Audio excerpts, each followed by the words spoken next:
trying to make y'all comfortable. For the record, you ain't trying to grow, then it's done for you. For the record, lab on me going all the way. For the record, ain't trying to link, no time to waste. For the record. Oh yeah, beautiful people, good morning. This is Pope with Docta Trading. Just trying out the scheduling approach. I don't know if it really worked for you guys, but we have a hell of a day with a lot of market action already. So if you don't mind, let's get right to it. We're going to take a look at the futures market right up here now. And you can see that the US 30 is down 66. The US 500, the S&P is down 0.84%. And the NASDAQ top 10 tech, top 100 is down 1.06%. Russell 2000 down 1.4%, while the VIX is up 2.74% in pre-market action. We about 29 minutes left until market open. And I'm joining you here for a beautiful Friday, August. Let's double check, I don't want to get it wrong. August 19th, 2022. And apparently there's a bunch of drama going on over in the Bed Bath & Beyond arena with Ryan Cohen. And you can see Bed Bath & Beyond having a little morning run here. Let's see, morning run down really, but just was down to $10.50 as early as 30 minutes ago. And has run up to $11.92, trying to regain some of its losses, down 35% in pre-market after being down just under 20% yesterday, closing out the day at $18.55. Coming off the back of news that Ryan Cohen sold all of his stake in Bed Bath & Beyond. There was a lot of discussion about what he was going to do from the 13F filings, and if in fact he was actually going to sell. And it seems like it was a pretty ill-advised move, so a lot of people speculated that he wasn't actually going to do it. But those people were incorrect, unfortunately, because he did it. And if, as an institutional investor, if you sell within 6 months, you don't get any profits on whatever you bought. And bring that tunage down a little bit. Make sure, give me a shout out in the comments. Let me know you're there. We're live and in charge, rocking the block, showing and stopping and clicking and clocking. Just hoping we get those stocks to stick and stocks to stop, you know? Still working on that one. There's no buffer tougher, and we're live in 5. Stock Doctor's here to rock you with the sells and buys. Still working on that rap too. All right, beautiful people. So let's get back over to futures. And as you can see, like I said, we're down in the morning. This was a similar as how we looked yesterday and the day before. And when we get over into the metals, we can see aluminum's down 0.67%, copper up almost 30% here.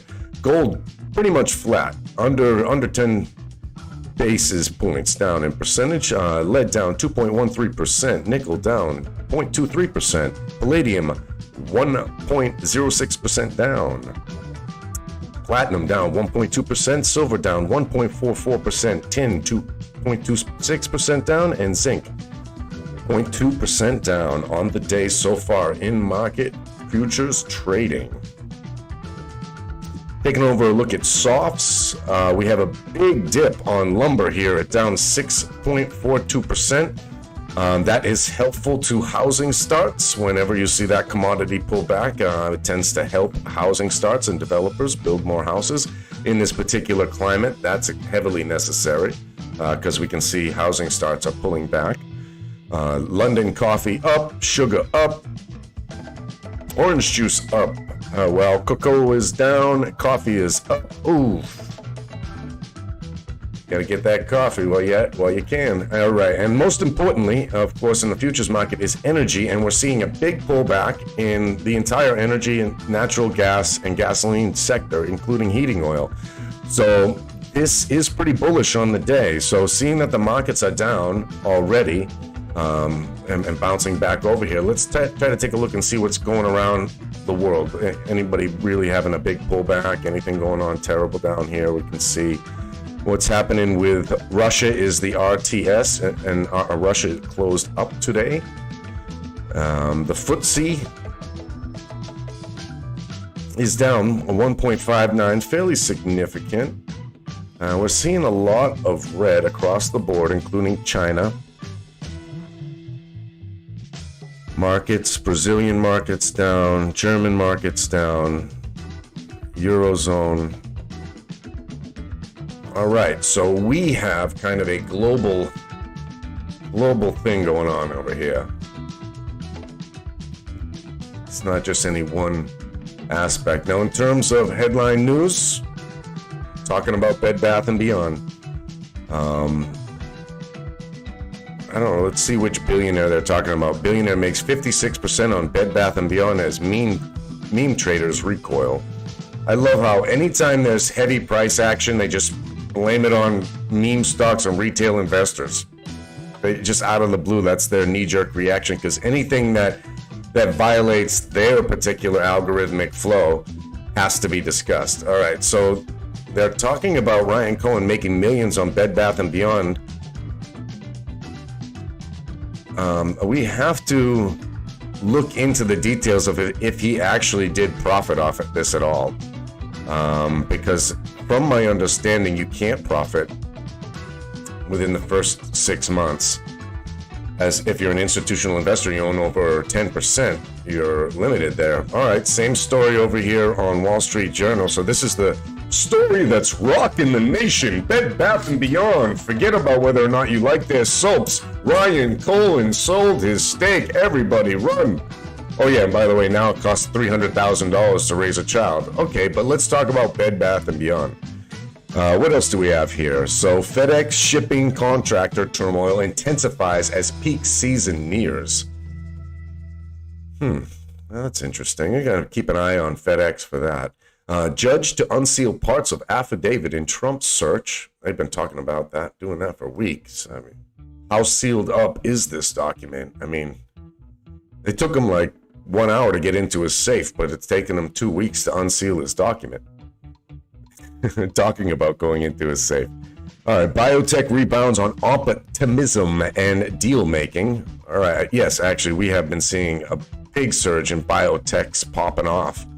I've been noticing that a lot lately, almost to the point where I might actually be interested enough to getting into a biotech, but honestly, no. Honestly, no. Foot Locker names Mary Dillon as next CEO. All right, congratulations. The former Ulta boss is taking the helm of the athletic goods chain as it tries to shift out of shopping malls and lessen its dependence on Nike.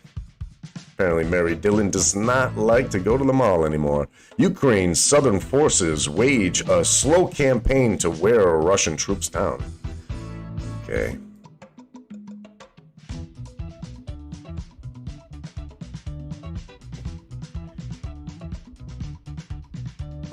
An energy CEO on the winding path to a green grid.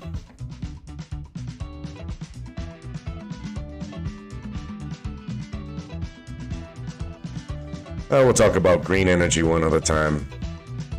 Right now, we just want to keep an eye on that pre-market action. See what we got going on. Okay, so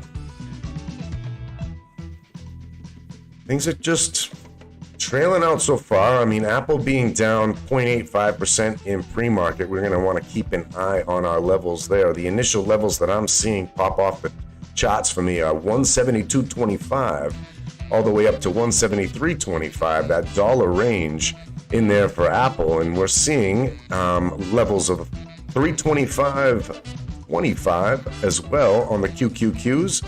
And if in fact this stop loss chase actually were to hold out, we'd see a level as much as 327.50 so far. For SPY, we are seeing a floor supports round around 423.36 and resistance levels lying up in the 424.61, just in pre-market action right here.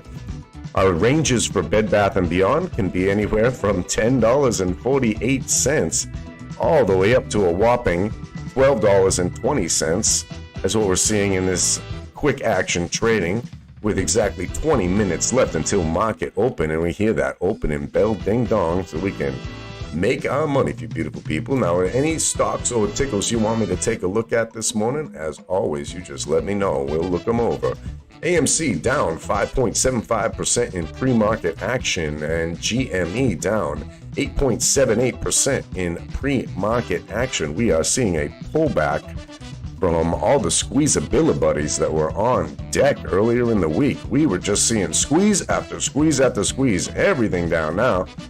We're seeing BBIG down 19.3% in pre-market action. We're seeing DWAC down 2.27% in pre-market. Tesla down 1.47% in pre-market. Tilray down 2. Oof, this is a tough day for the squeezers and the small caps. Bed Bath & Beyond, as you can see, being down as much as 36.44% right now, and it was even worse earlier today.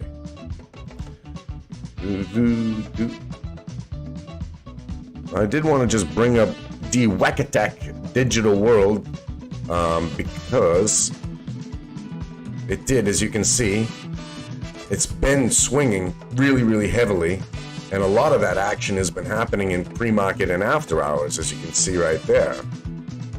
So it was just on the 16th of August, earlier this week, that we saw DWAC run from 29.03 all the way up to 32.35. And since then, we've seen a lot of volatility, and this is pre-market and after hours type of volatility, which is, we're seeing this pullback right now to the $29.88 range right now. And as that range is out a little bit more, we can expect to see a little bit more of a pullback on that. Now zooming back in onto the minute charts, as we get down, get funky, and get loose on this beautiful Friday morning. How y'all doing out there today? Let me know. Let me know.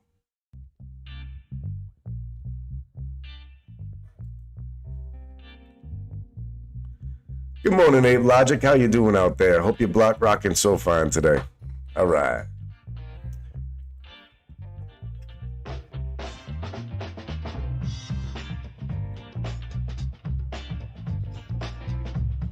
We've already identified kind of what we're looking at for pre-market action. And now I want to see if we see any heavy swings as we lead into the morning.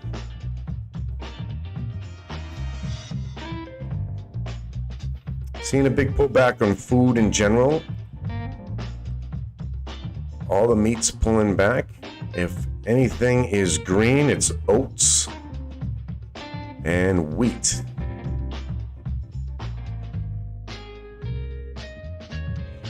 But nothing drastic in those realms. Pretty much in line with what we'd expect. How's the crypto market doing this morning? What do you guys think? Judging on this morning, I'd say we're pulling back, and oh yeah, ouch. All right, yeah, actually that's a pretty hefty pullback on crypto. Look at that. All right, that puts me super bearish on the day here. Let's see, overall market cap currently for cryptocurrency is $1.073 trillion. So just hovering in the trillion range, pulled back 8.3% on its overall market cap for the whole stock market, whole crypto market. In the past 24 hours, major pullback, Bitcoin being at 21,389.74 at this current minute, along with Ethereum at 1690.34.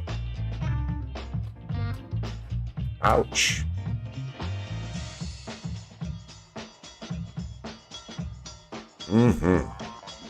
Let's see in the past hour if we've seen any green out of this top 100 in the crypto market.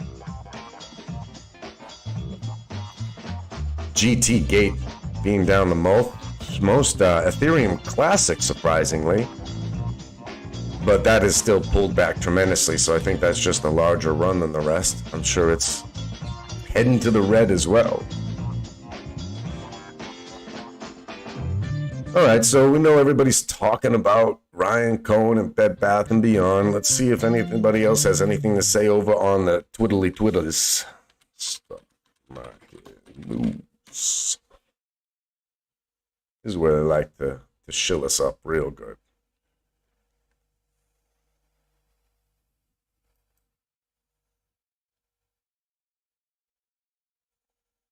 You keep going now.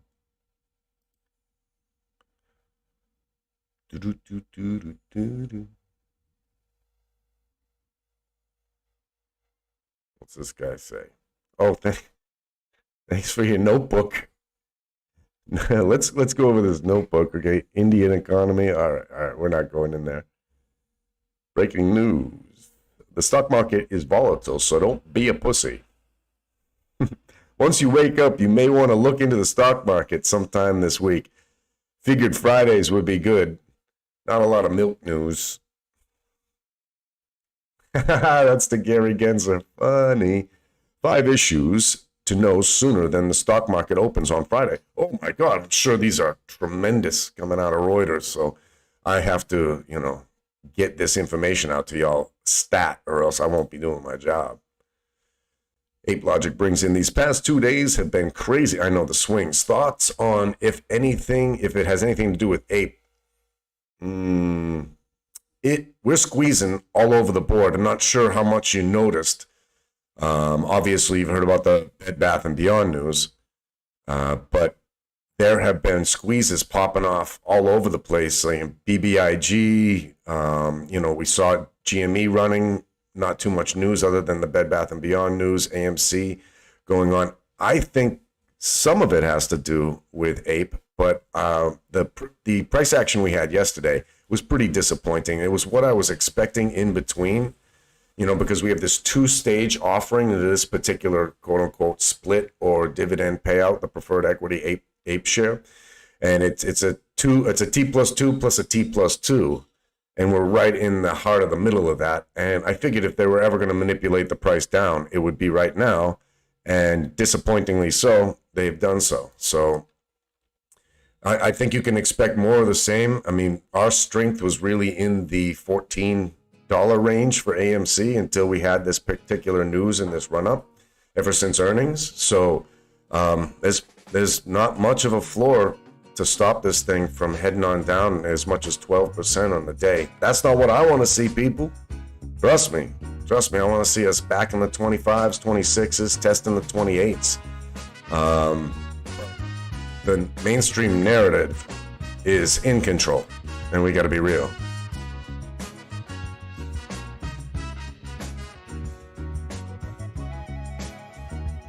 Okay, banking sector down as a whole. Not seeing anything green in finance. That's going to be a weight on the SPY. No matter what is going on in the tech sector, that's going to be a weight on the SPY. Still seeing the new levels play out within the QQQ. We've got 11 minutes still marking hours open. And yeah, we're going to hope AMC can hold this 1725 floor. GME has established a 33.33 floor, and unfortunately 1043 is the floor on BBBY. All right, so let's hop on over to pre-market movers as we got about 10 minutes left until the market opens. Let's see who's big on the action. Now, I'm guessing we're going to see some biotechs. Again, biotech and pharmaceuticals is a weakness of mine. I don't know shit about it. I don't even know really how to get the information. I don't like how it rolls out. I don't like that you randomly get this random company you've never heard of going up 150% on the day, and I don't want to chase that stuff. I don't like chasing that kind of stuff, so, forgive me for where I cannot cover you. I cannot get into pharmaceuticals too well. I'm just not that good at it. All right, so top runner of the day in the pre-market is 67% up with a lot of volatility. That's Volcon. Volcon having a market cap of 44 million. Penny stock. All right, GigaCloud Tech GCT. That's 58% up in pre-market. AGLE, the biotherapy. That's what we got here.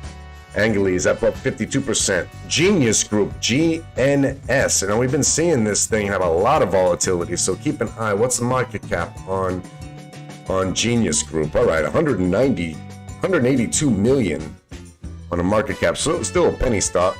Mobiquity Technology, that's a mobile technology company that's up 30% in pre-market. So that's another one I'm going to keep an eye on here. And Foot Locker running very strong off of its, I believe that was a CEO news, but it looks like it got earnings. This CEO news must be fantastic. It's up 25%. And they have a $3 billion market cap. So now we're talking. That's some action. Axum Therapeutics is AX. S is in Sam. M is in Michael. That is a 1.7 billion market cap, and that is up 23% on the day. That's a big mover. Billcom Holdings, BILL. Hopefully they bill people. They have a Billcom Holdings has a 15 billion market cap.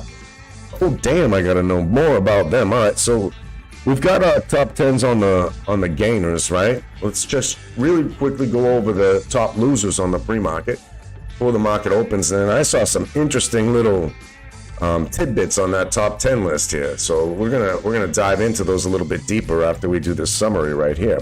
Capstone Green Energy Corporation, CGRN, up down 40.61% in pre-market action. Bed Bath & Beyond is the only one even close there, and that's 36% down. Obviously, we talked about it. Currently 36% down on the day. Accelerate Diagnostics, AXDX, down 25% on the day. Lizzie Incorporated, looks like a China brand company, perhaps a SPAC. Let's take a look at that later. 18.75% down. Vimco Ventures, BBIG, we talked about earlier in the week, down 17.26%. Stone Cold Limited, that's STNE, down 15% in pre-market. Plus Therapeutics, down 15%. Second Sight Medical Products, down 15%. Alarity, let's check the market cap on that. 15 million, so it's not a big one. We've got this 5 billion market cap on United Bank shares. West Virginia, down 13%. Oh, because they UBSI, because of West Virginia's banking laws. Hut 8 Mining, down 13%.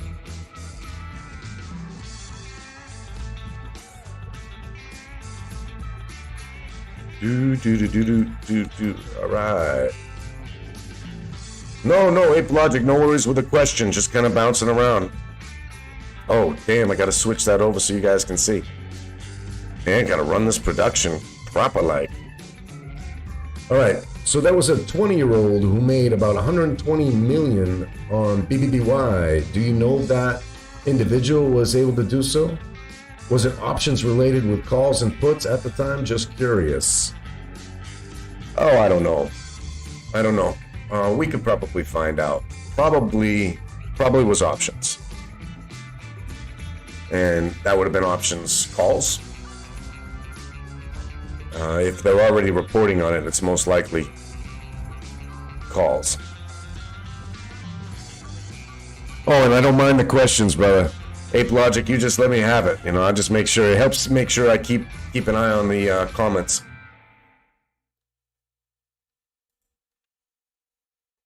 All right, so we have some interesting things to review just within those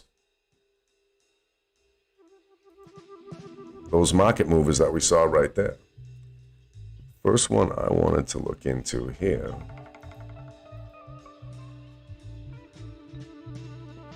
Well, let's jump right in on Foot Locker. This is most likely news driven with the CEO.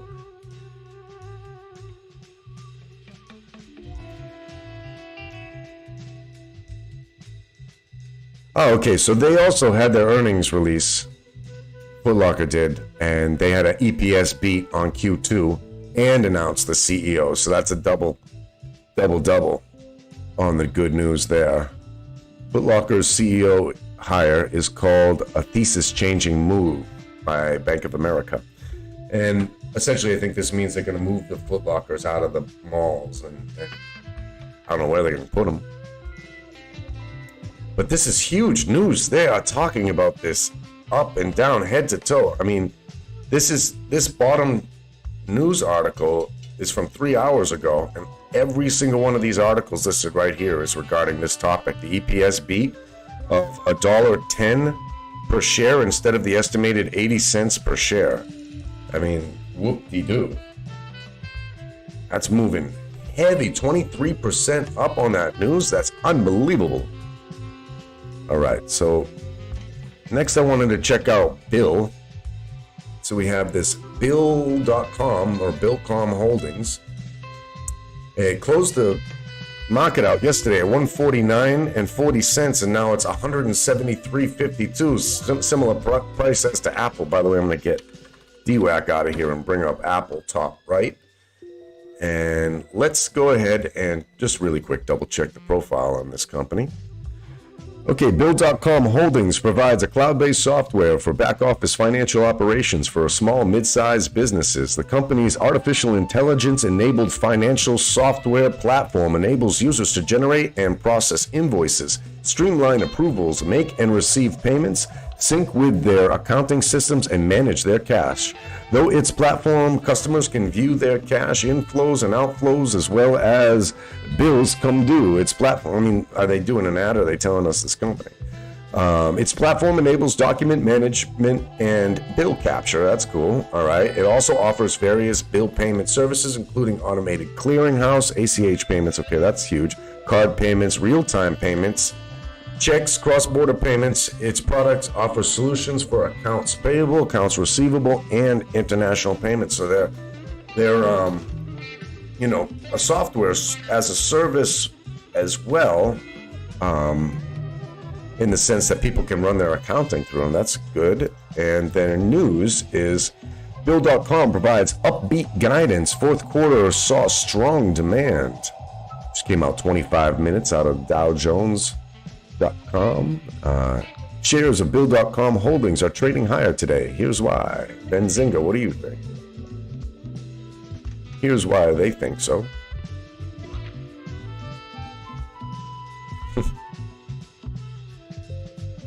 All right, and let me know if there's any tickers you want me to review right now. Happy to do so. Okay, so why is Bill.com moving so much? The company reported its fourth quarter and full year 2022 earnings following the closing bell on Thursday. So this is not only just a big move for now, it's going to be a big move for the year. Okay, Bill.com beat the consensus analyst estimate for both its quarterly revenue and earnings per share. Quarterly revenue was reported at $200 million, beating the estimated $183 million that they were expecting. EPS reported at negative 0.3, beating the estimate of negative 13 cents. Okay, for its full year earnings, Bill.com reported a total revenue of $642 million, an increase of 169%. Nice. From the prior fiscal year. Core revenue, which consists of subscription and transaction fees, was reported at $633 million, which is the majority. And that's a huge increase. That's fantastic. All right. We delivered a strong fourth quarter to conclude fiscal 22, serving 400,000 businesses and crossing $200 million in quarterly revenue. Attaboy. Bill.com should be dancing. We significantly expanded our platform solutions and extended our reach to serve customers ranging from sole proprietors to mid-market companies. We entered new strategic partnerships and began. What's up, Oscar? Shout out to you, brother. And with our platform ecosystem and scale, we are positioned well to help millions of businesses. Oh, the market is open, people. Let's go. Let's get to it. What are the charts saying? All right, right off the bat, SPY is right now currently down 0.65% on the day. Let's see what we're action. Zooming into the 15-second chart, trying to get some price action on it. Skip it. We're going to the 1-second chart. Let's see what we got here. Bed Bath & Beyond pulling back now, almost 40% down at $11.22 a share, just roughly. GME taking a little bit of surge up. Bill.com doing as well. We're going to drop bottom right. It's going to go over to AMC right now. Catching that pre-market action, we are seeing Lots of good moves here. All right.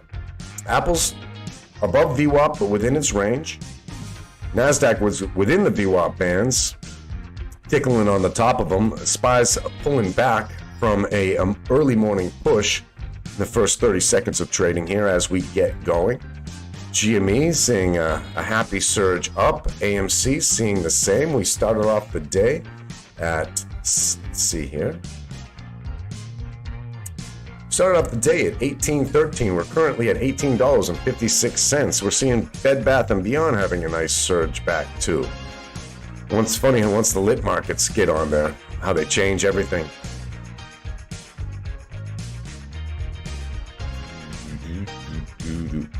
All right, let's see what we got for heavy volume.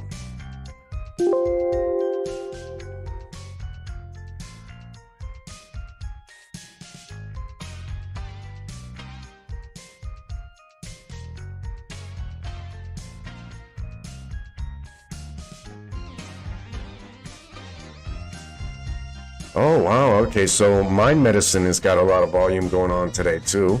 So we want to look for it. And then we have that Volcon that we talked about and GigaCloud Tech. Ooh, let's take a look at GCT. Look at that volume on that baby. All right. That's something. That's something that might be worth trading. All right. It's GigaCloud Tech. It's located in Hong Kong. It's a holdings company engaged in e-commerce solutions for large parcel merchandise. Doesn't sound anything like its name. What's the big news?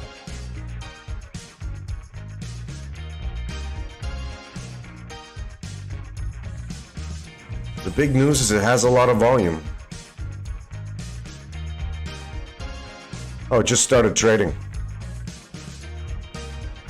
Zoom out to the 1 hour chart. And that's it. Looks like she has been as low as GCT has been as low as $12.51, as well as a range all the way up to $29, let's call it roughly, in its 2 days of trading. All right, so that explains its action. It's also a holding company, so wait for its peak and then short it because you know it's coming back down. That's a guarantee, whether that's today or next week. One way or the other, it is coming back down. Speaking of which, as we zoom on out here, we can see that it's Friday, Thursday. It's interesting. It really actually hit our peak on the SPY on Tuesday. I was sort of thinking that we'd peak out on Wednesday this week and then start our pullback. And I kind of called a range of around 435 on the SPY. We never really got that high. We got as much as 432 on the SPY, and that was Tuesday. And we've seen it pull back since. Now, so we had 2 days of ranging out on the SPY. We've got a nice significant pullback here where we've pulled back through support lines, and now the support is acting at resistance for the SPY. And so if we don't see any strength soon, this 425 is soon going to break down, and we will break down as anywhere as much as the 423.50 range and even lower on the day as possible. So if we see some strength, it's going to be due to volume coming in, and that's what we want to keep an eye on. We want to make sure we want to keep an eye on the banking sector. I'm going to zoom off of this GCT. Interesting trade that looks like a beautiful fade coming up for anyone who wants to keep an eye on that. Like I said, banking sector has been pulling back significantly over the past 4 trading days, and that's what we were expecting. So the biggest resistance line here, for example, with JP Morgan is the 120 range. Breaks down below 120, that kind of weakness could really set an entire new floor for the banking sector, which will weigh down the SPY and weigh down any of your options trades if you're going bullish. So make sure you're watching the finance sector if you're trading options at all on SPYs or the Qs. So remember, finance, give that a 10% weighting on how it goes. Apple, give that a 70% weighting, right? And then 20%, we'll give that jiggle room for some other action to play out. All right, so zooming on back in, getting some of this price action. We are just 5 minutes into the trading day right now. We've already seen a heavy amount of volatility in action. I'm going to pop over to the comments, see if anybody needs anything. By the way, Oscar, man, shout out to the flat tire you had yesterday, man. I hope it got fixed. I hope you're on the road chugging along. I hope you made it past Iowa and on your way past Illinois, wherever you're headed. Let us know. You know, keep those roads rolling for us, brother. Hey, for those of you who don't know, Oscar drives a truck, right? So he's completely responsible for our entire supply and demand chain crunch issues and the entire supply chain breakdown. It's like, look to this man. This man Oscar is really we blame him. All right. This Volcon is another penny stock, right? It's at $2.72 right now, up 50% on the day. I don't know anything about its profile, so let's look. It's an all-electric off-road power sports vehicle. Oh, damn, that Volcon. All right, got you. That's dope. Now, when did this just IPO or something? Oh, it just spiked like crazy. Let's go out to the day chart. It's not any sort of IPO, but we got a heavy gap up. Now, this is a stock that, since its last 2 earnings reports ago, back in November, it was 18 bucks. It tanked. This thing is tanked like crazy. So how good is the good news? Is it good news? Because right now, the way it's looking, Volcom went up and hit a resistance line that is extremely heavy at $3 for this one. So unless it can break through that $3 range, there's not much more upside room for you. This is obviously headline driven. Volcon stock soars on 100 million pre-orders for electric UTV stack. All right, so when does that roll out? All right, so they sold out of their entire print for 2023. Everything they're going to produce for this electrical utility vehicle that they're rolling out has already been sold. So it's 100 million plus of potential revenue. And 12 consumer discretionary stocks moving in Thursday's aftermarket session. And then 3 days ago, they reported their Q2 results. Oh, that's seeking alpha. No shill you much. No, thank you.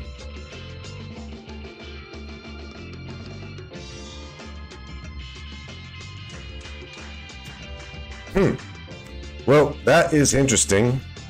The thing about a move like this that's unfortunate is it's off of pre-orders, right? And we know that pre-orders can make the balance sheet look good on the front end, but on the back end they can be a weight down, as certain things are guaranteed, like warranties, and the warranty cost tends to be a liability for them. And if they've already got the profit in the door, they better do exactly what they need to with the money. I mean, what I would do is, if I were them, is take that money and produce some goddamn more of them. If they sold more, they sold out, go make some more. Stop.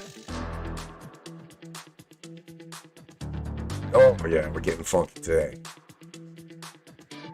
All right, so this is the day chart. People getting back in on the minute chart. Was just checking over this 50% action on Volcom. Looks like it's squeezing.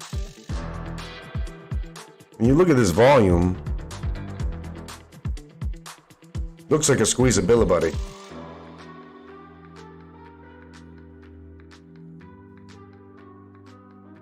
High of the day at 308. Low of the day at $2.64.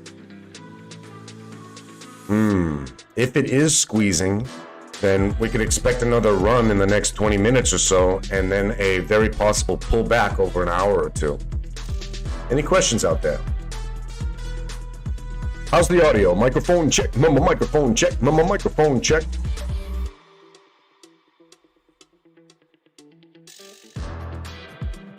Ooh.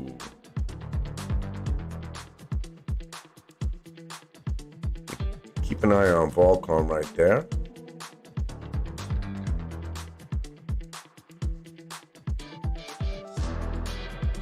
I also want to keep an eye on GCT.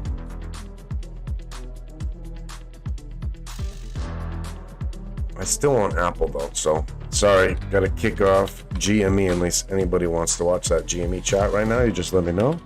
Bring it on back up. All right, that's a minute chat. Let's go into the 15-second chat.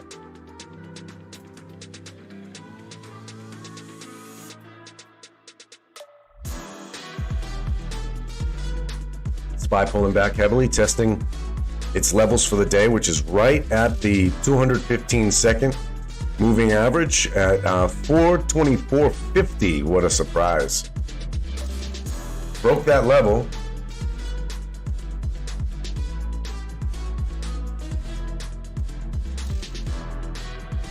Big boom boom candle on GCT down there, bottom middle. As you see, SPY pulling back while Apple doesn't do too much. Big pullback in tech and NASDAQ right now.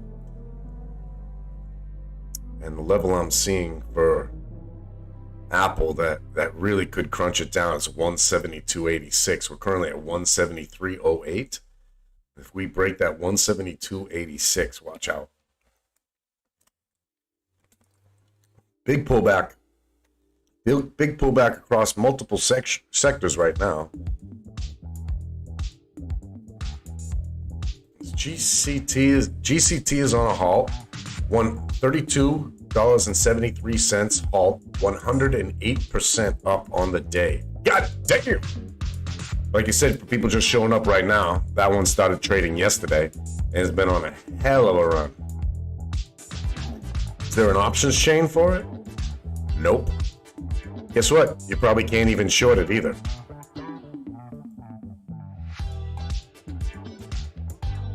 Let's see.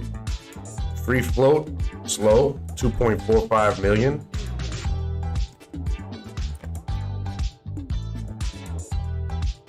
Its current market cap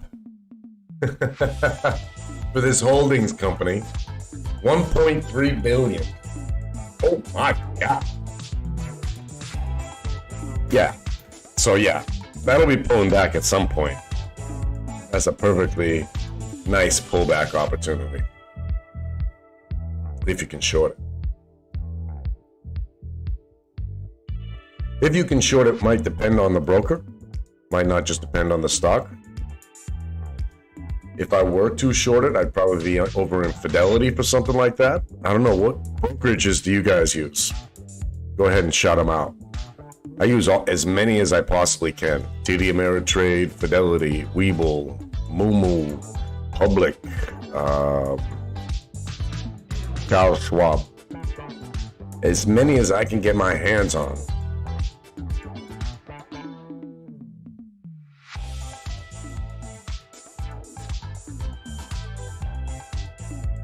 Okay, so that 424 level on SPY right now is being tested, and I'm starting to see some price action worth trading. So I'm gonna bring myself over to my paper trading account, and let's see here. Seeing JP Morgan with that weakness. Google down 1.82% on the day so far. Amazon down 1.85% on the day. Apple still 75 basis points down on the day in percentage. Big pullback, 423.93. So SPY's broken down over the 424. Now that's not too much yet, right? We're on the 15-second chart. So what we're going to be looking for right now is to see if it can hold up at this level, which is sitting there right now. This is a big level. So this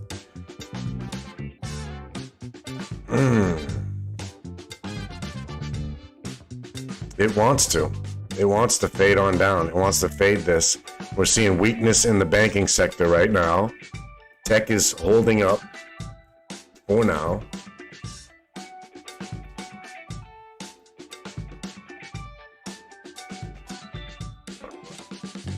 This is Amazon bottom right. Just going to bring that up to AMC. I think we might have an opportunity to go long on AMC at some point today. Just just gonna wait for my level. All right, SPY has officially broken down strongly past that 424 line, 423.88. Now, it's firing back up, so that looks like a liquidity sweep right there, right? So what we had is we had a level, a volume profile at 424 that was very strong. There was a large amount of buyers sitting right there. They broke it down past that price. Usually that's about, 20 basis points, past that profile level, that profile line. And that's where they just swept, fired back up. You can see these candles right here as I zoom on in. You can see it, right? And then it's even doing at the 1 second chart. So you can just like see that these volume spikes just fired in right there, there. And created those spikes. That is a sweep. And whichever end the derivatives market is favoring, whether the overall sentiment is bullish or bearish, they sweep inversely to that and pick up a bunch of premiums as retail investors most commonly are known for selling low and buying high. Unfortunately, it's there's a lot of books about it, but it's something like 82 to 87% of the time retail investors buy high and sell low. That's why I'm here. I'm here to help y'all. So make sure you ask me those questions. We're gonna make sure we up those stats just a little bit, don't you think? We gotta do better than that. All right, now that's what I was thinking here. So it seems like a really good time for a bullish sentiment come in on SPY. I'm gonna trench my way in right at that 424 line. Now this could break down, so if it does, I'll go there. But I just made my first buy of the day because that 424 level was so strong. I saw what I consider to be a liquidity sweep roll through there. Most likely, what we'll do is consolidate here for a little while, just chill out in this range. One of the reason why I think they like to chill out for a range is because it creates theta decay on the options chain no matter which way it goes. So we'll see. Now we're going to test that low, 423.80.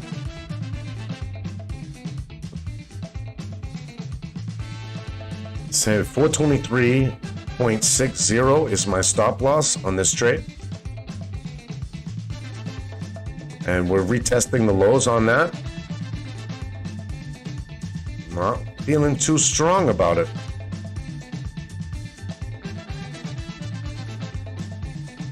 Banking sector breaking down still. JP Morgan pulling back as well. Google pulling back. AMC pulling up. Oop. Yep, that's time to cover.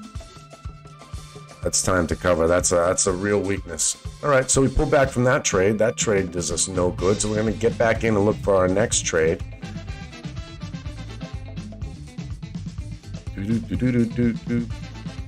What was that one we want to look at? Bill.com. BILL. Looking for some price action pullbacks here. We have had quite a bit. So I'm going to look for the next time this touches on its VWAP lower band. 169.30, or even just 169 even. Nice.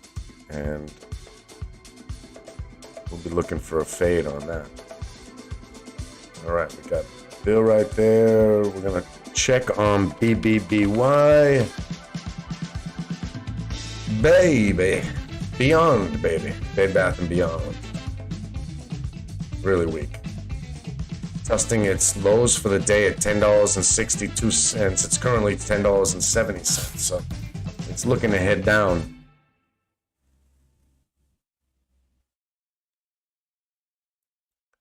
Real weakness in the market.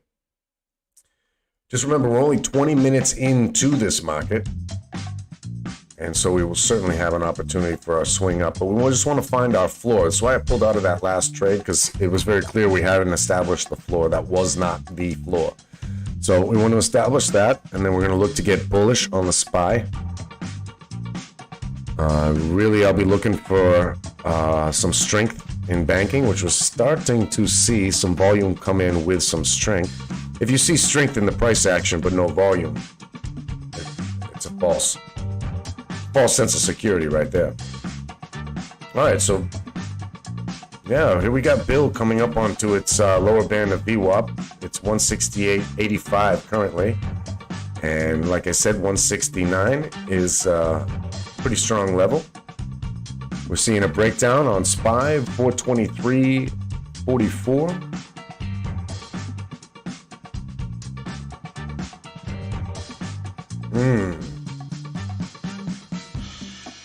All right, let's get over to some news, people, because something's going on. That's what I'd like to trade that right there, but we actually have to keep y'all informed, you know? It seems like something's going on right now.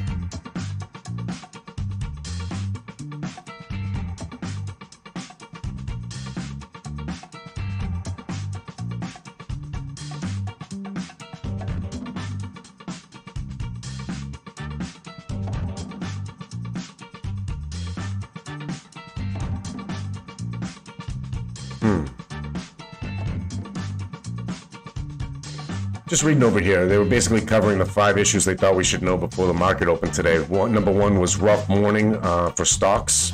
Okay, thanks. Meme king Ryan Cohen cashes out. Be aware crypto. After a favorable time flameout that resulted in numerous bankruptcies and liquidity crisis, engrossing issues are going on in crypto markets. Engrossing issues? Thanks. Shift at Starbucks. Of us proceed past a Starbucks in Buffalo? That's not even English.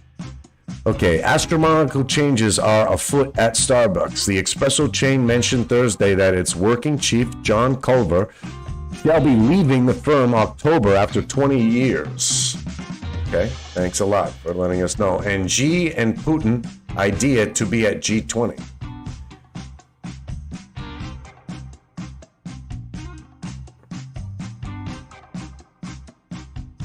Okay, that doesn't mean too much to me.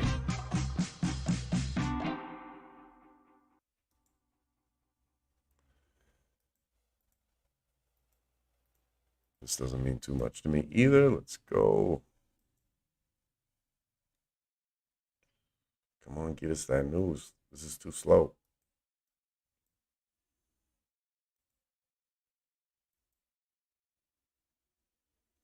There we go.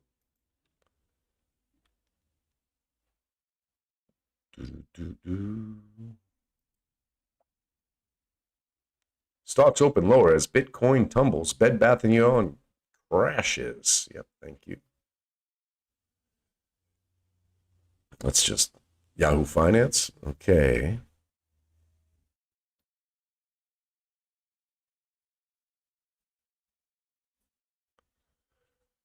Nothing there.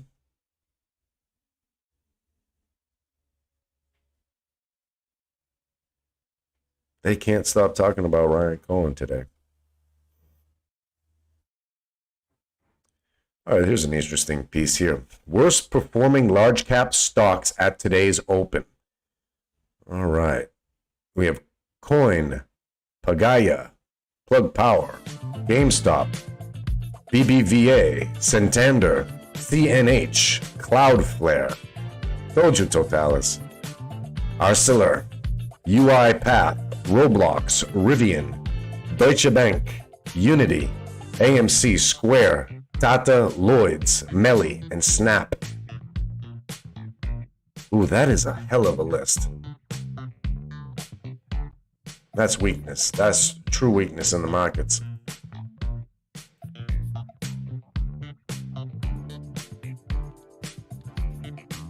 Anything else?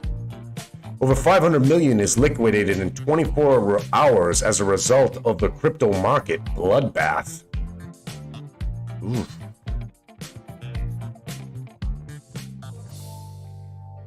I'd like to read a little bit more about that. Let's go over that. What do you guys say? All right, from The Economist. Most past downturns included plenty of breathtaking bear market rallies before stock prices resumed their downwards march. This time could be different, but if so, the good news will need to keep on rolling in.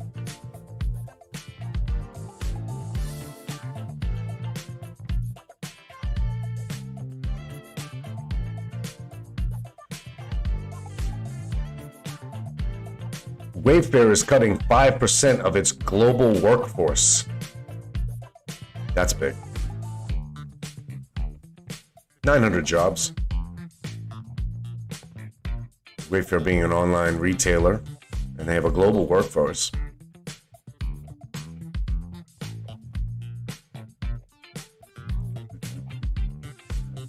Okay, gas prices are dropping across the U.S. Why now? Which states could hit $3 a gallon?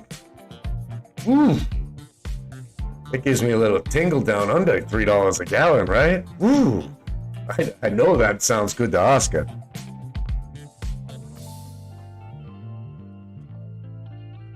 Analyst has given EXPD strong buy rating. Don't listen to these analysts. They're paid to give that rating. Can't we just, be clear? There's nothing an analyst is doing to tell you, oh, it's a strong buy. It's a strong buy until it goes down, and then they'll switch it to a hold. Okay, hedge funds pile up 125 billion bet against S&P 500's big summer rally. All right, so that's that momentum. Let's just look at these charts real quick here. All right, 420. Okay, so it looks like we are finding our floor finally on the SPY here. The floor was 422.80. All right, yeah, significantly lower than the 424 range I was looking at there. Significantly lower, and we're rising right on up. And that's pretty quick. So now I've missed that. I missed this trade. All right, so now I have to wait for my next setup because I missed the floor. Right, I made an attempt at the floor. I fell on the floor. Fell through the floor, and now I've missed the recovery right here. So the reason why I want to hold back is because we're just about 28, almost 30 minutes into the trading day right now. We can expect a little bit of consolidation before any big run up, and that's just with probability. We might fire straight up to the moon, which again, seeing a big boom boom candle or a big ding dong candle would be fine right now, because at least it give us some retracement action that we could get on. Looks like JP Morgan is starting to find its floor as well. So that means finance as a whole is going to be finding its floor. BBBY as well. AMC trading a little bit different than any of those others. Bill.com. How low did it go? All right, so Bill.com did find its 169 and broke through there. And it's got a strong run up to VWAP right now at 170.63. Not bad. All right. We're seeing SPY tickle the bottom band of the VWAP and consolidate in there. So I missed my action on that one. Unfortunately, I'm going to have to wait for the next setup. AMC showing strong support at 1787, currently pricing at 1812. Look for that floor to maintain, because it looks pretty strong. It looks like a stronger floor than some of our other resistant support lines. Okay, Qqq and Spy both pulling back after their run up to VWAP. And we've got about a 15 to 20% retracement going on the past 3 minutes action. And wow, weakness is really pulling it back. We're about a 50% retracement on that recent action. And the floor right now is 422.84 and SPY is 423.10. And we'll see it. I'm expecting it to consolidate in this range right now. So we're going to anywhere between the 42.82 to the 423.40. Look for it to break one of those support or resistance lines before we have a lineup for our next setup.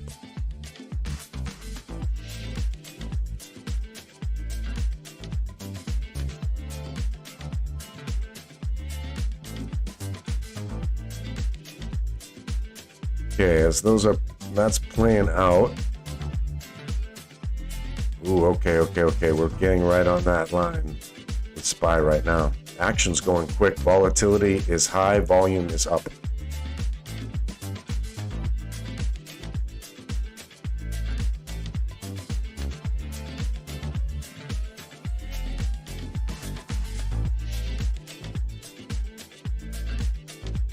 And rotating back to the news.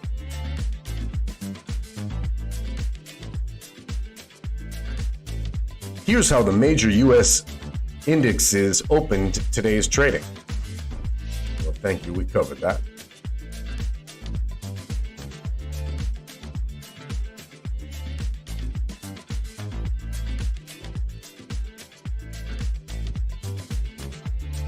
Hmm.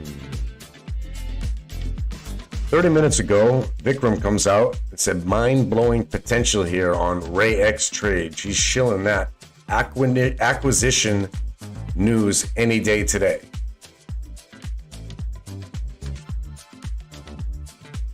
What? I don't even know what he's talking about. No surprise, but multiverse was number one.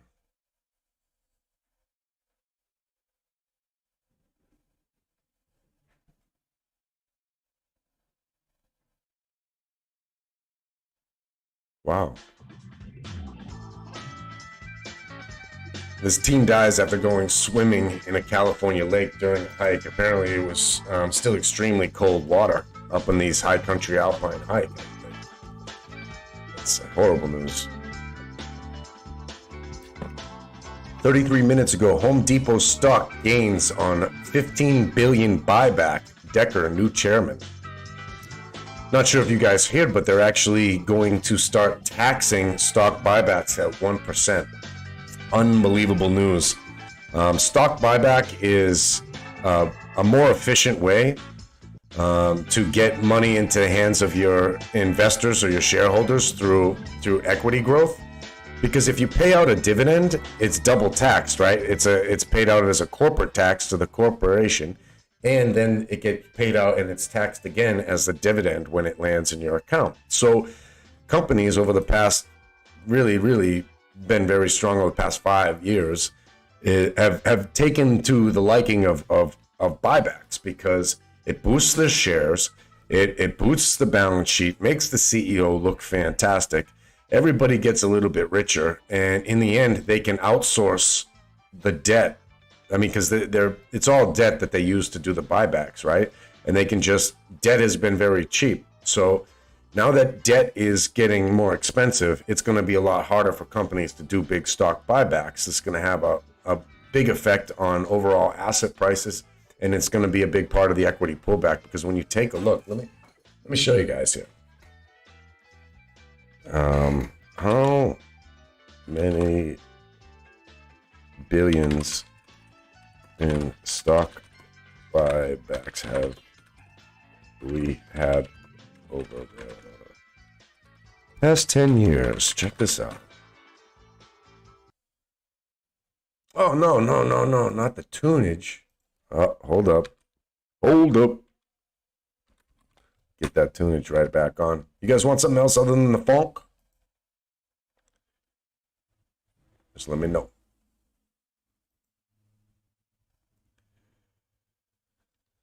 All right, so just at the end of last year, we've got an article from CNBC breaking down some numbers. Buybacks are poised for a record year, but who do they help? So this is what we were talking about. So at nearly 850 billion total buyback volume for 2021 would exceed the record 806 seen in 2018. These are unbelievable numbers. Here, let me run some math really quick.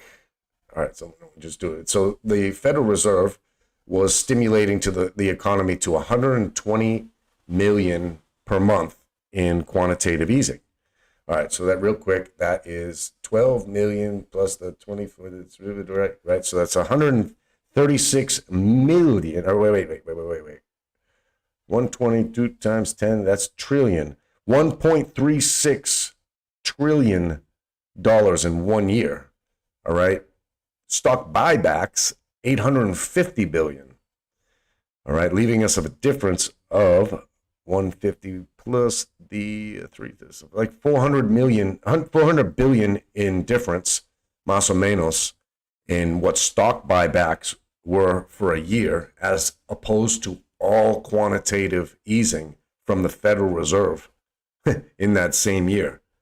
That's mind-blowing, right? Like if you think about that number in perspective, it's insane, right?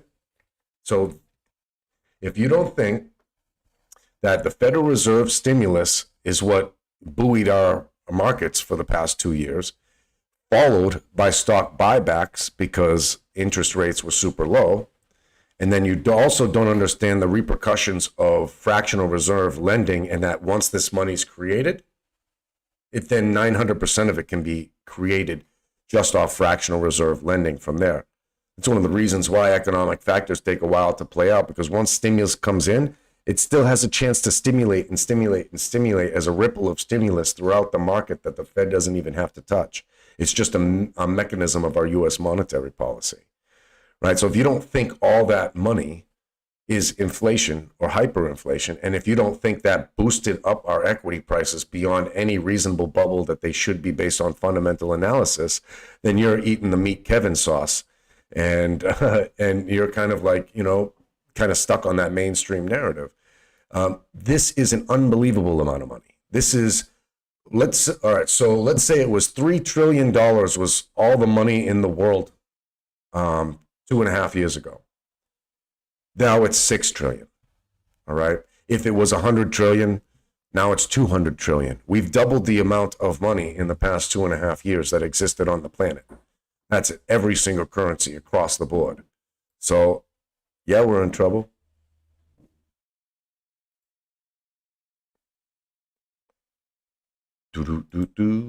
I still like getting funky.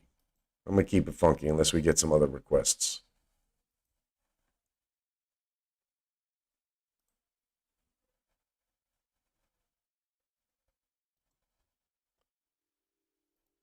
Keep those vocals off. I'll do the singing here. Thank you very much. All right, back on track there. Okay, so again, we covered a lot with the stock buybacks. Probably, here's some good data for us. Well, that's nice. So what they're saying in this article at the end of 2020 was that buybacks are surging after cratering in the first half of 2020 because that thing happened. Q1 of 2020 was 199 billion. Q2, 89, cut in half. Q3, 102, then we start boosting up. Then 131 Q4 of 2020. Q1 2021, 178 billion, almost back to pre-pandemic levels. Q2 tied pandemic levels, 199 billion. Q3 2021, 234 billion. Q4 estimated 238 billion. That beat the record in 2018 of 806 billion. So, biggest buyback monsters are Apple, Facebook, Google, Bank of America, Oracle.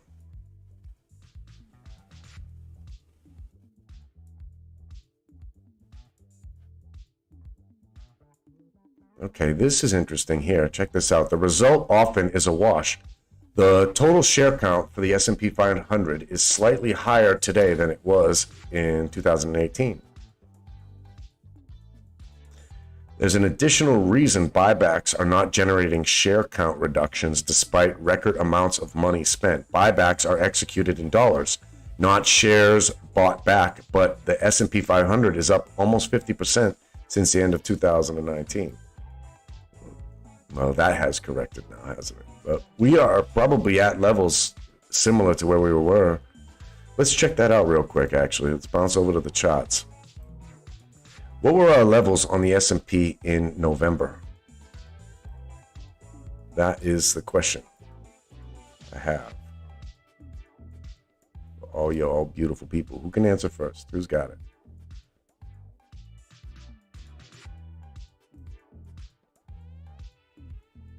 Okay, so our levels in November on the SPY was the 449, 450 range, and we closed out the month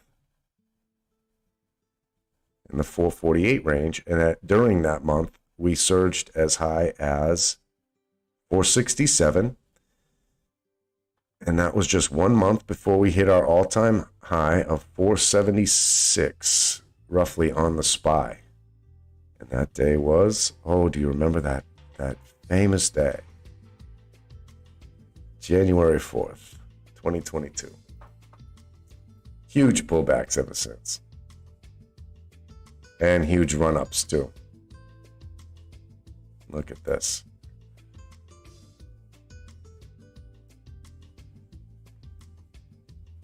All right, so it looks like we got that thunder rolling in on us here in Costa Rica. It's one of those beautiful rainy rainforest days today.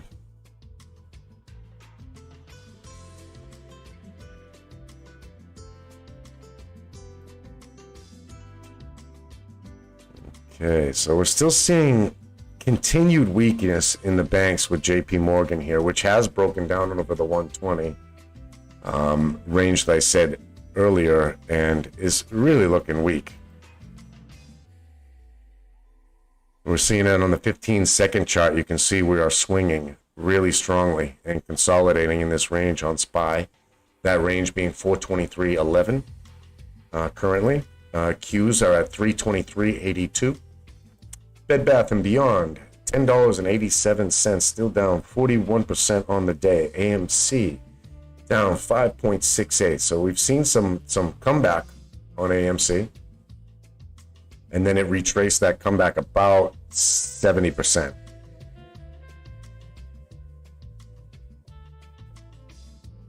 We've seen strength on Bill ever since. I had that trade. Right? I remember saying that, basically, if we got over that 169 level, for me, I felt really strong as another chance to go long on Bill.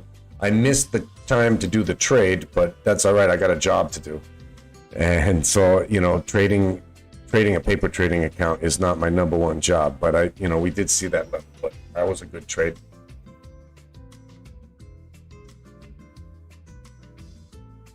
All right, so we are just 40, it's amazing, right? 43 minutes into this trading day, and we got a lot of price action on our hands already.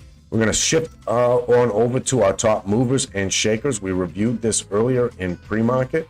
We want to see what kind of changes that we've got and what kind of volume we got rolling in. So we already covered Volcon and several of these. We have TDH Holdings, which is ticker PET, PETZ, PETZ. And that's up 34% on the day right now with heavy volume ticking in. What's the market cap on that, baby?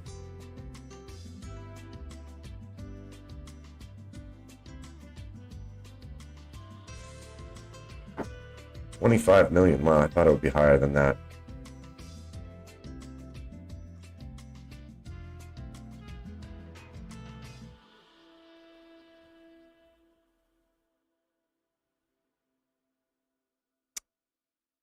WetG, We Trade Group, has been having major swings lately. Super, certainly a squeezability. Up 7% on the day so far, showing strength. And like I said, Bill.com right now, 15%. And Foot Locker still holding on to its morning gains, up 22% on that morning so far. Yep. GCT has pulled back significantly off that high and that halt. It's retraced 60% since its halt at $42.05, and now it's $29.98, and it halted again.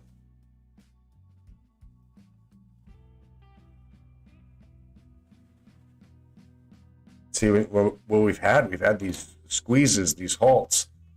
Old stuff, we see that the mainstream narrative is they're blaming, meme stock investors in Reddit and Wall Street bets again. It's like every time this narrative comes through,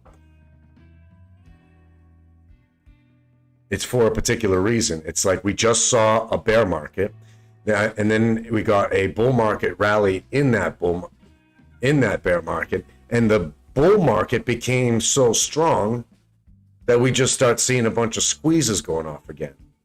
This reminds me and looks an awful lot like Citadel's or algorithm, which is just seek and destroy during bull markets type of algorithm, is coming in and trying to make whatever profits ever since July has kicked in.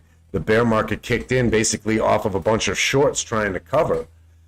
And they took that short covering rally and turned it into this unbelievable bull run, which has been fantastic for those who've been able to get in on it. But it's been extremely difficult for those who are stuck within the debate of whether or not we hit a bottom, which no, we didn't. All right, we'll know it's at a bottom once the Federal Reserve changes course and starts stimulating the economy again. The only stimulus we're seeing in the economy as of right now is coming from things like the fractional reserve lending and the trickle on. Yeah, what's up, Pri? Buenas, ¿cómo le va? Espero que todo bien. Priscilla, digas, ¿cómo le va todo aquí en Costa Rica? ¿Está lloviendo allá? Espero que está seco. That's right, beautiful people. If you have any questions or tickers and you want to hear the answers in Spanish, you just let me know. This is a bilingual stock trading channel. You're damn right.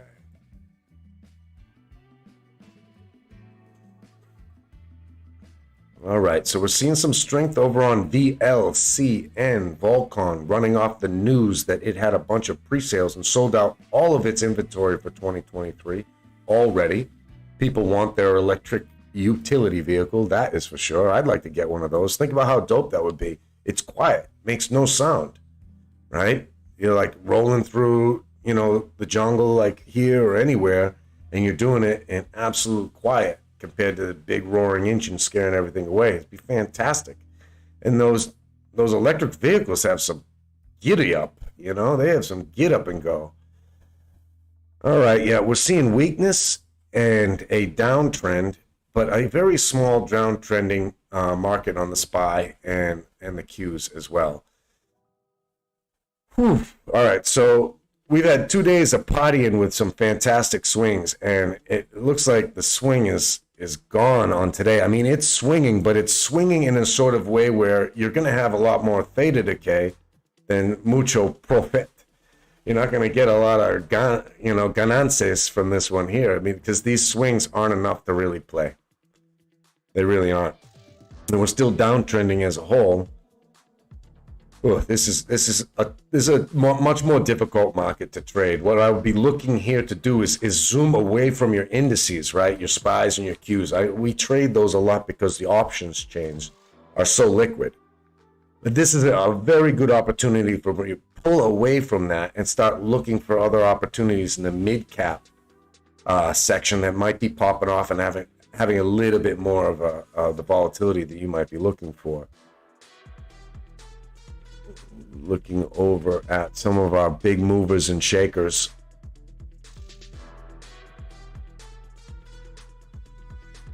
So we have PET running and PET-Z running. Mind Medicine coming back after it had a hell of a squeeze yesterday. Did you guys see? Here, let me show you the 4-hour chart. Bang! Just look at that. Mind Medicine. This is a mushroom play. This is psychedelic mushroom therapy. Hongos, sweet hongos, hongos on and on. And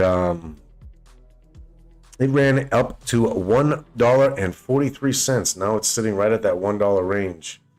$1.05. I remember I was trading this one almost like a year ago. I think it was on the... Pull back the weekly.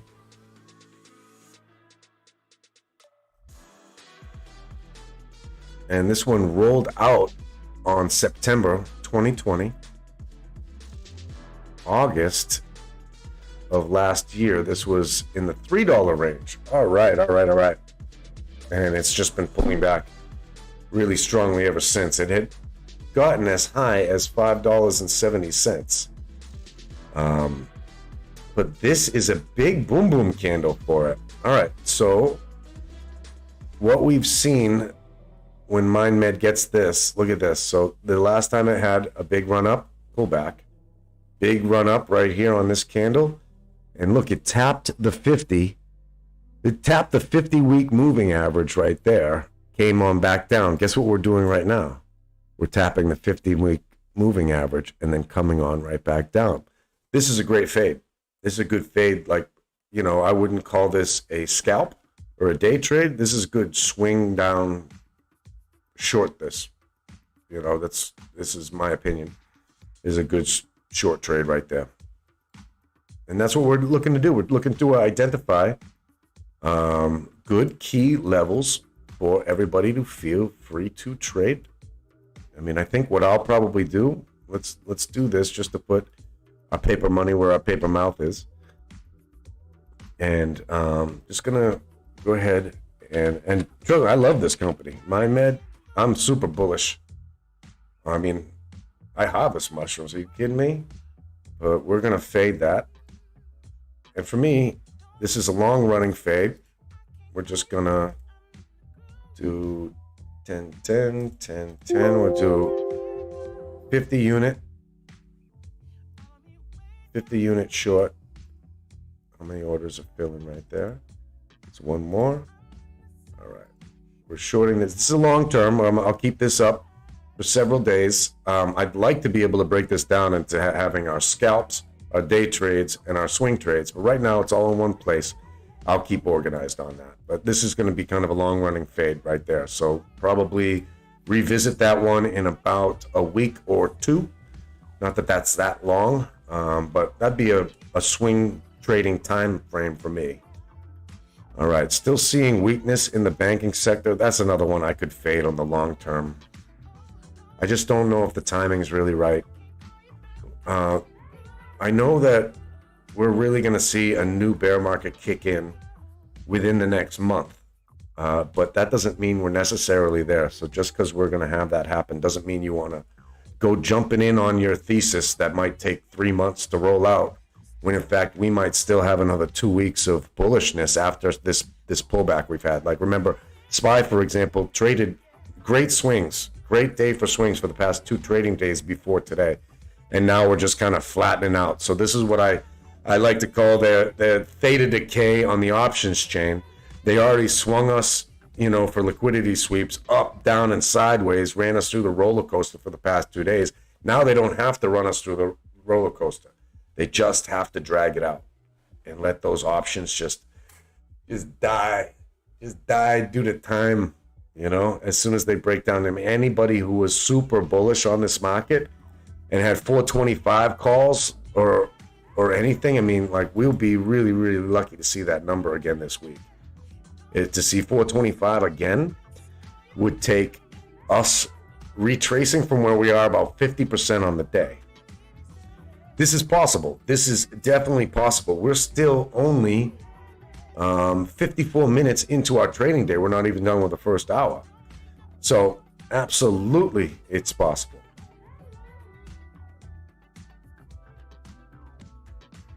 I think it's a little bit more likely. So when we were eyeing the 420 level, and the 420 level ended up being a huge level for us on the SPY. I believe it was early, like the Monday this week.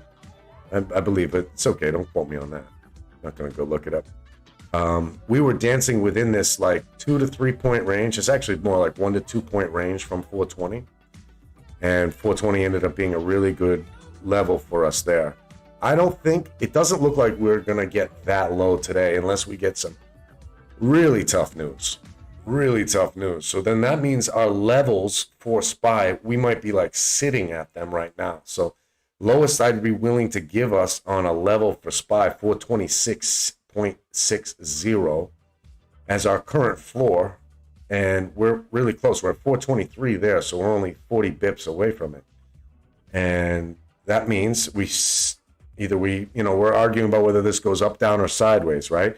What I would expect is us to continue to consolidate, swing a little back and forth between this range of the 422.6 and 423.56 is essentially just this 1 point range for a little while now.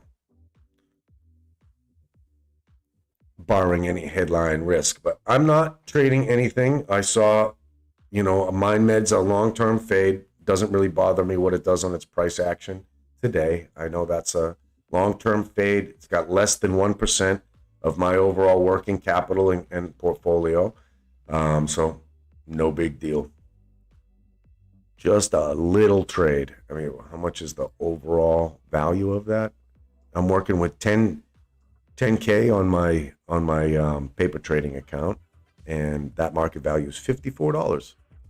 So yep, that's all. That's all for a trade right there. It's not a huge amount of the portfolio. Don't have to put our mind to it. It's just kind of a long term. We'll come back and we'll see green on that in about 2-3 weeks. And who knows how much. JP Morgan, continued weakness, continue pulling down. See, this is what I was noticing and telling you guys earlier.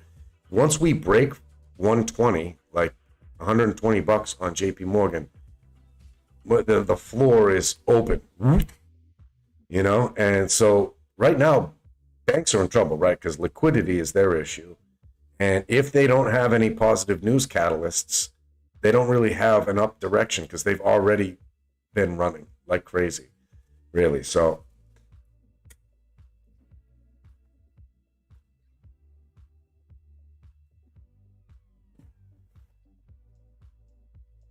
all right, let's take a look at let's go round the horn on the news.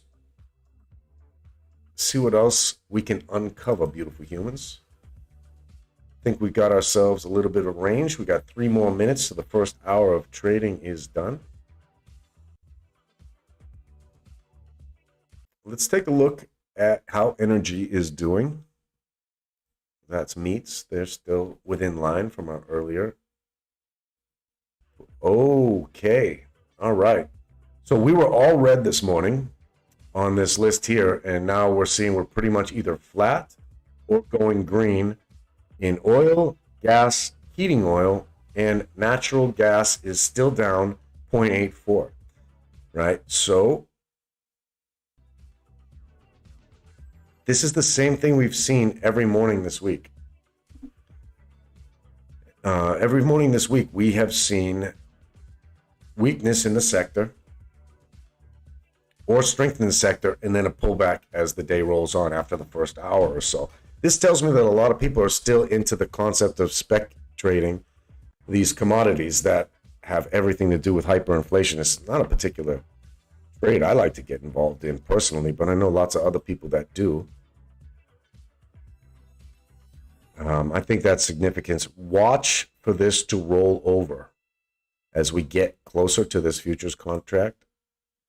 That's what I'm keeping an eye on. Like I said, a big key date, not that there's any particular catalyst, but a big key date for me on when we could start seeing this bear market come back into the fold is the 15th of September.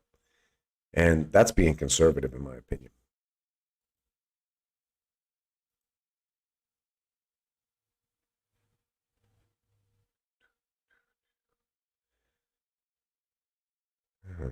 Okay. Well, that's not much of an article. You call this an article? That was a Twitter post about another Twitter post, and this other Twitter post is apparently called Qqq.in. No, thank you. I need a post of a post. VLCN, GCT, and TAYD pre-market runners. Eyes on PETZ. Great news yesterday. All-time high next stock to go plus 20. All right, this guy is bullish on some of the things that we are seeing right here in this run. We'll go over that list. We've already kind of covered that, so we'll go over that list later. Let's get back to any latest news. Unfortunately, Twitter is where we have to stick to get some of our latest news, because everything else is filtered to us after everyone else can make money off of it. Unfortunately, there are people out there that want to get rich more than me. Curious.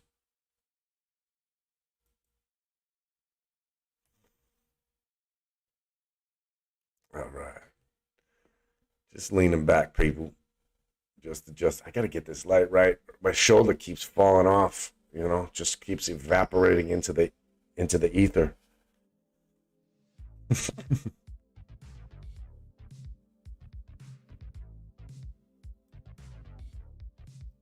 I'm gonna bump up that music just a little.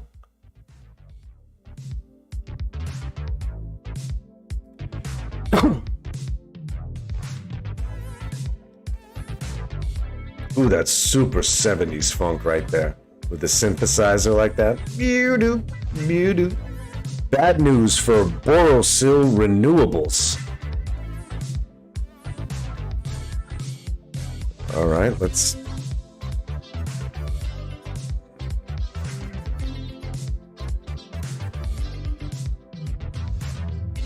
Indian-based company. Not something we can trade, so let's move on.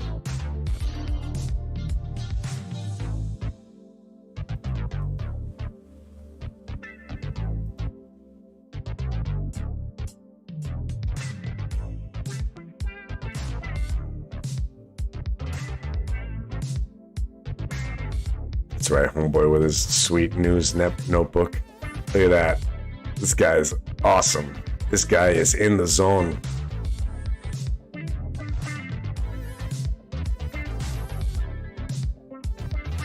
They actually got some good notes in there. Mentioned an interesting company that I look at on one of my watch lists, which is Blackstone. Sells 13.6% stake in auto component maker Sona BLW.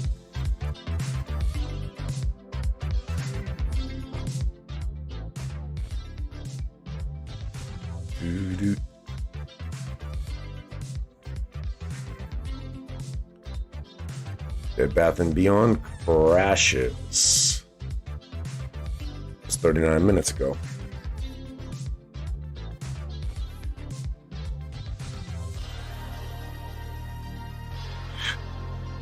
Oh, we already covered this. Come on.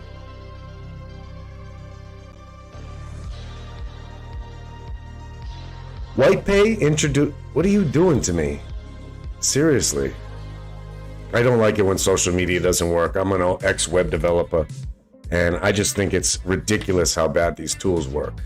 They could do so much better. All right, so, excuse me for that rant. All right, moving on.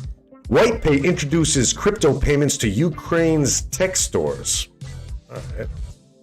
That's interesting. It's another one of those pixie.in posts, so we know that's just a post promoting a post.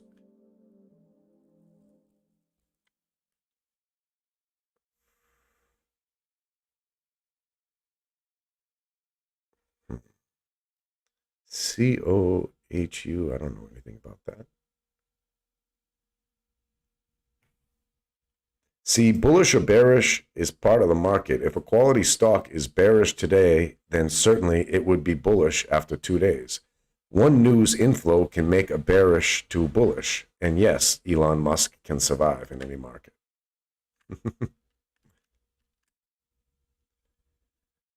All right, let's jump back over the charts just so you can see what I was talking about there. See, we're still ranging out on the SPY, right? We're ranging out. The one thing that I'm noticing is that we've discontinued the kind of downward trend of this range, and it looks like we're slowly trying to trend upwards. That's on the SPY, not so much with the Qs. Bed Bath & Beyond is trying to show some strength as it works towards tapping its high for the day. Which is $11.38. Currently, it's at $11.22. AMC took a little boom run, trying to get us back to zero on the day at $18.78. Yeah, baby, go. Again, people were on the 15-second chart. And I want to bring up GME, see how she's doing. I'd expect a similar candle. It's a little bit less action and a little bit less volume than what we're seeing piling into AMC right now, but we're seeing strength in everything.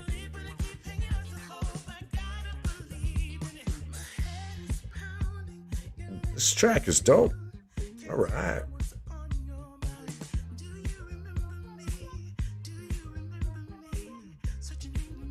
Don't ever ask a girl if she remembers you. Just assume that she does.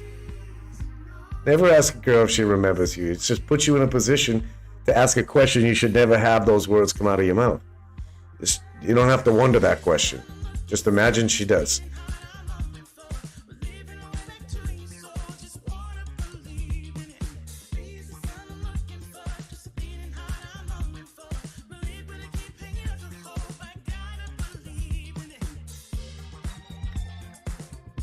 All right, now if I see any tickers come in, we'll go ahead and we'll do like full-on technical analysis on any stocks that interest you.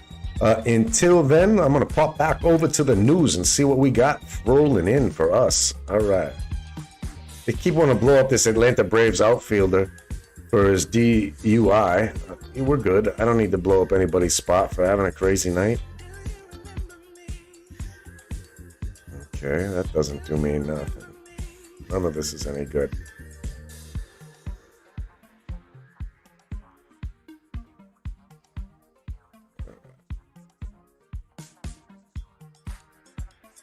HTSC, the stock is available at 3 cents. That means its profit is greater than its market cap. But ready for a nice bounce on drilling news? There are nickel sulfide. They are nickel sulfide miners.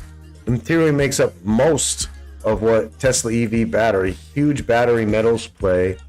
Strong buy, came in at 8:36 a.m. It's a penny stock, so forgive me. I'm going to check it out just because it kind of piques my interests. Here, I'll show you the tweet that we were looking at here. I don't know too much about this particular play, but nickel does pique my interest because I think basically the biggest squeeze play we've had of 2022 was actually in the commodities industry and within nickel. If you haven't really looked into it, just a brief, too long, didn't read, nickel squoze over like 200,000%. They had to shut off the London Metals Exchange market because of it. The reason why is kind of one of the major distributors of nickel in the entire world. This one dude, I can't remember if he's in India or China. I don't remember where he's located, right? But what he does, because he owns so much nickel, he hedges in the commodities market. He'll hedge it by selling, selling calls or buying puts on nickel to hedge the value of all his nickel. In case his nickel goes down, he's got this hedged investment and it went haywire, right? So basically he short squeezed himself and nickel went to like 1 million and he went broke even though he's the owner of the nickel. So it's like nickel's at like, woo, I've got all this nickel, but he couldn't sell any of that nickel at that price.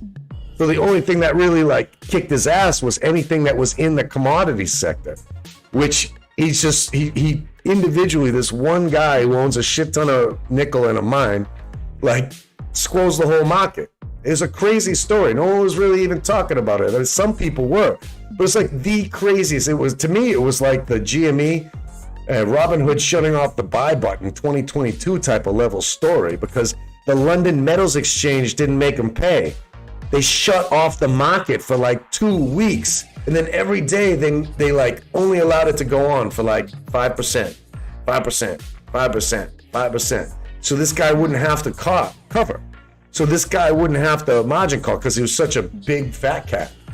You know? It's like, that is socialism for the rich and capitalism for the rest of us, if ever you ever seen it. And that's what Robinhood did. So the London Metals Exchange did the exact same thing for this bohemian of theirs. And meanwhile, like some of those ETFs that we were trading that should have been paying off, they didn't pay out because London Metals Exchange shut off the market so no one could trade. Major corruption in commodities. If you don't know, better ask somebody. Like me, Stock Doctor. Just ask in the comments. And make sure you like and share this live stream with as many people as you can. I'm working on my live stream promotion. More people will be joining us very, very soon. There's a bunch of stuff that I have to do at the same time as actually like talk about this stuff with you guys. And that means promoting the channel, making sure everybody knows we're live and in charge, living the lifestyle here. There's no rougher, and we're live in 5. Stock Doctors here to rock you with our sales and buys, but we'd like to do that in front of an actual audience too. So working on those things, we'll be improving every single day, no matter what. And I'm here for you guys. I'm not here to just talk about what I think I want to talk about. I'm here for financial education as well. So whatever you guys need to know, you let me know. Otherwise, maybe you just like chilling to the funky playlist and kick it back with me. Either way, it's cool with me, people. Welcome. All right, I want to take a look at HTSC right now. All right, banking still looking weak. HTSC. Here to serve. Does not print on the 15-second chart, so we're going to zoom on out to the 1-minute chart, see what we got for action.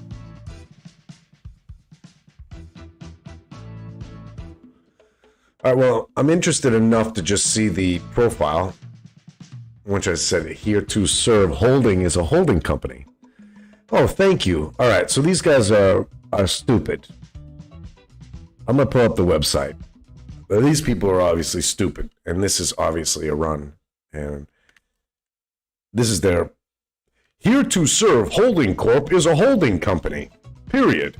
The company has an investment in a company operating within the waste management industry. The company was engaged in waste management and software development. The company has not generated any revenues.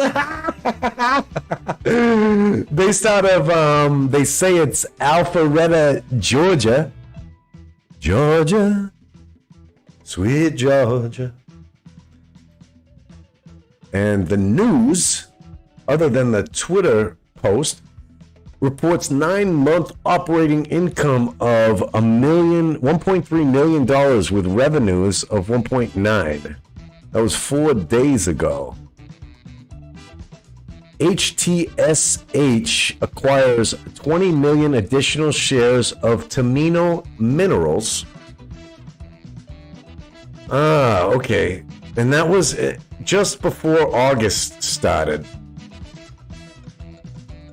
Now it sells a portion of its hemp farming project.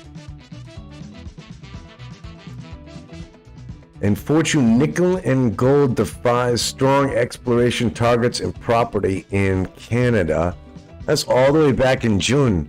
I'm calling bullshit on this tweet. I'm not trading that. There's nothing good about this to look at all. This is just shield tweet. Oh, sorry, I left that up. Oh man, I gotta get way better. I need a hotkey so we can switch this over. What I was doing here, you'll just see really quick. I was just looking at the news here.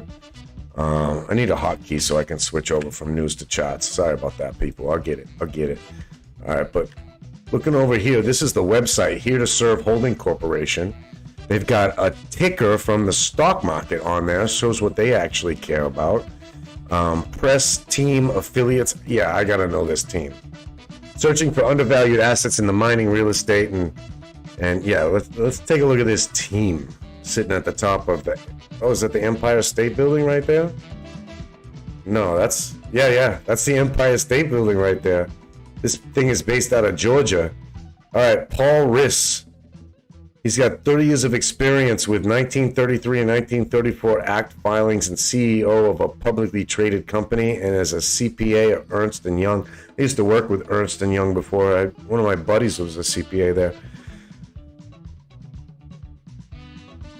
So these guys are, I mean, these SPACs, these holding companies, these shell companies are just another way to profit off of the stimulus that was coming through. There was so much money coming through, they didn't actually know what to do with all the money.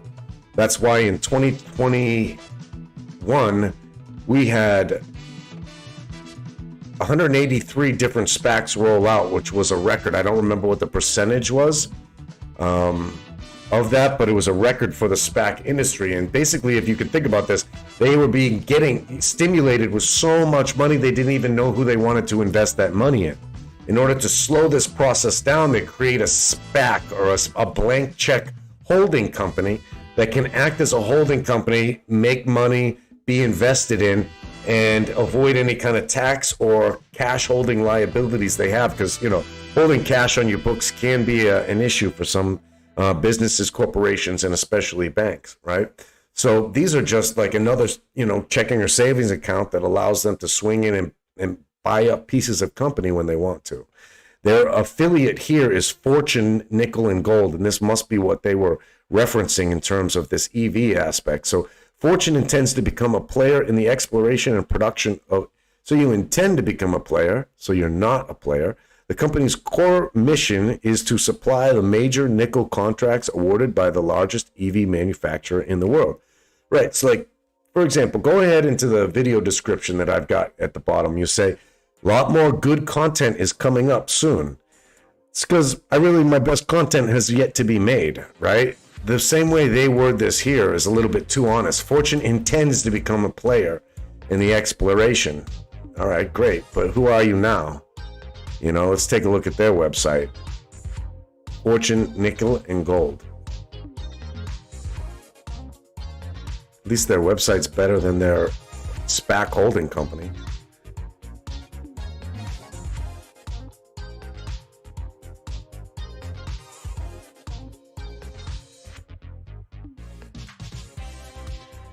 Okay, so Fortune Nickel and Gold. I don't think you guys can read that. Let me blow this up so you guys can read it too, if you're into that kind of thing. Fortune is a nickel exploration company focused in Timmins Nickel District, Ontario, Canada. We target the growth in demand for Class 1 nickel from the electrical vehicle battery sector. They're just using that as a keyword. They don't care what you do with your nickel. They just want to get it out the ground. That's how they're using that keyword, just to draw attention. Their nickel might not even be good for that. As far as they're concerned, they're just intending to get to be a player. And here's their sweet heat map of where they got to go dig. All right, let's move on. I think we beat that.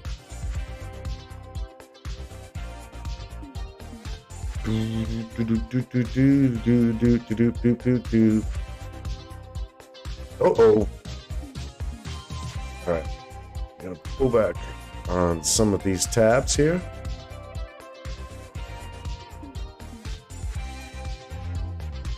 How's the energy sector doing?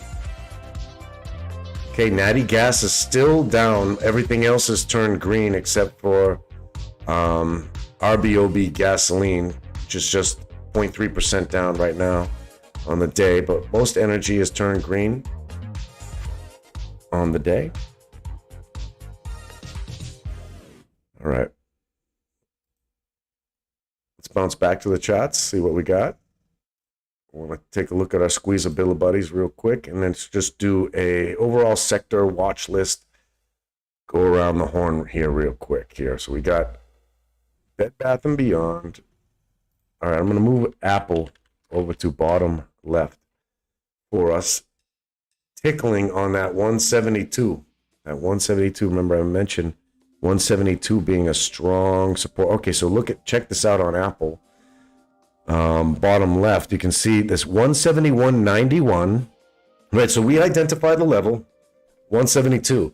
If they want to do a sweep, they'll sweep just under the level, right? As example, 171.91. We've got 3 touch points at 171.92 on Apple. And each time it's bounced off of that to come back, only to come back down and retest again. Right now, we are at 171.98. We are right at that level. All right, we're on the 1 minute chart right now, and I want to get in closer, but I want more detail on the overall market right now. So Apple is looking to retest its low and possibly break down. If it does, we'll see the 423.44 that we have on SPY pull back and bring us all the way back to our levels of 422.50 or 422.70 really, right? So that's about a 60 bip move. So again, we're in a range where the risk versus reward of this particular range is fairly low. You can fade this for small profits as this one. Okay, so Apple's retesting there. I'm gonna short the SPY for a little bit here, not too long. Just as long as I see what's going on with this liquidity sweep on Apple right now. because like we're right at that low. Question is if it's going to bounce off. So again, we're on the minute chart now, so I'm zooming on into the 15-second chart. We're fading SPY and watching Apple, and we have GME and at negative 4.82%. AMC is negative 3% on the day, but we need a little bit more data here on our fade. So we want to have the finance sector up in front of us, right? We just call that either Bank of America or JP Morgan. We've got Apple right there, but we also want Microsoft up in here. Microsoft pulling back, retesting that same level as well. Our fade is feeling pretty good, but this fade would be very difficult if you were trading an option. It would be very difficult to see any profit from that.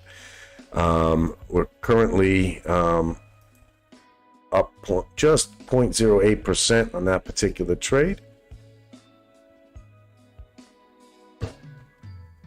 And we're going to let this range play out. Right now we are tickling off the 50 15-second moving average, which is not a very strong range. We're at 423, which is a psychological level on the SPY. And the Qs are at 423.32. So this is that same level I broke down from earlier, which we have retested, and retested, similar to the SPY, and we're going to retest it again, looking to break down. Now, SPY has now broken down past the 423 range, giving us a nice little trade. Now, there's a very good chance that this could break down even further, right? But just to show proper kind of scalp fundamental trading type of stuff here for you guys, like I just want to say this is a really good time to cover your trade. It went in the right direction.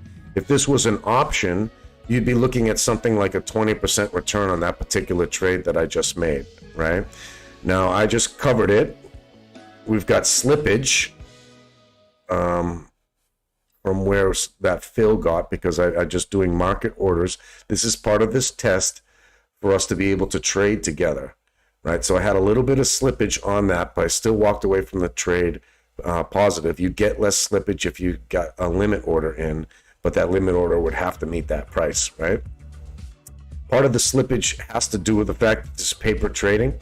It also means that paper trading is kind of like not really a good way to regulate your actual trades, because there are some things you can do. Like sometimes you can short things that aren't shortable in a live market or a lit market. Sometimes you can trade halts on a paper trading account. So basically when we're paper trading, we're going by the honor system that we just do it right. Now, what I would like to do pretty soon is start some investment competitions amongst us. Like every week, we all compete and see who can make the most money on a paper trading account together.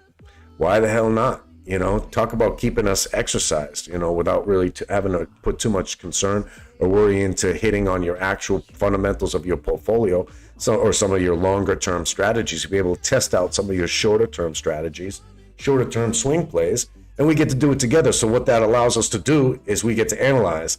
There's not going to be anything but bragging rights for the winners, and if that winner would like to come on my channel and talk about what they traded throughout the week, what their strategy was and why it worked for them, why they won that week, you're more than welcome. I want to have more people in here, and I want to have us all chit-chatting and rapping about the stocks, man. I cannot wait. It's got a lot to grow. Right now is my grind time, right? I have to grind out, get this content out into the world. No matter how many people are watching, I got to grind.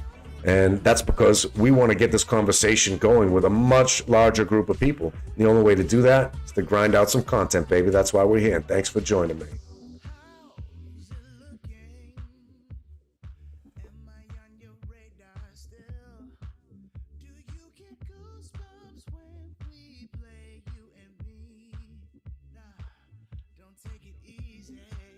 All right, we are coming up on the 11 o'clock hour. Most real traders are already eating lunch by now, right? Like if you're sitting in a finance firm and you're working the desk, or even if you're working a prop desk, you've already eaten lunch, right? This whole concept of the lunch hour is essentially for the cost center side of finance. They all take lunch, you know, for anywhere from 11 to 1 o'clock. It's that, you know, finance sector's lunch hour. But all the real traders, the real people responsible for making the money every day, trust me, they already ate, or they are eating at their desk and they're trading. Oh, let's get back over to SPY. Look at this. SPY is bouncing off that level. Testing it right now. And by bouncing, I mean like a ball with no air in it kind of bounce. Like a bounce like when you're at a concert, you know, but they're only playing the music from that Barney Kids show. That kind of bounce. Like, it's weak. What I'm trying to say is it's weak, people. It's a weak bounce. Bed Bath & Beyond pulling back. Oh, wait, that's not AMC over there. That's the SPY doubling up on me. Oh, we're on the 15-second chart, and oh, that's not AMC. Don't you be silly. AMC pulling back a bit there too. Still tons of weakness in the banking sector. Tons of weakness. This is something I told you guys I'd like to short, right? Ever since we broke 120 on JP Morgan, it's a great short. And that's what I'm here to do. People make good call outs for y'all. There's a dollar profit you could have made off that trade right there. We were talking about it when it was over $120 a share. Now we're down. So you play that options chain, you're probably looking at a 10% return on that move. And the SPY has broken down. Okay, so next level on our books is 422.10.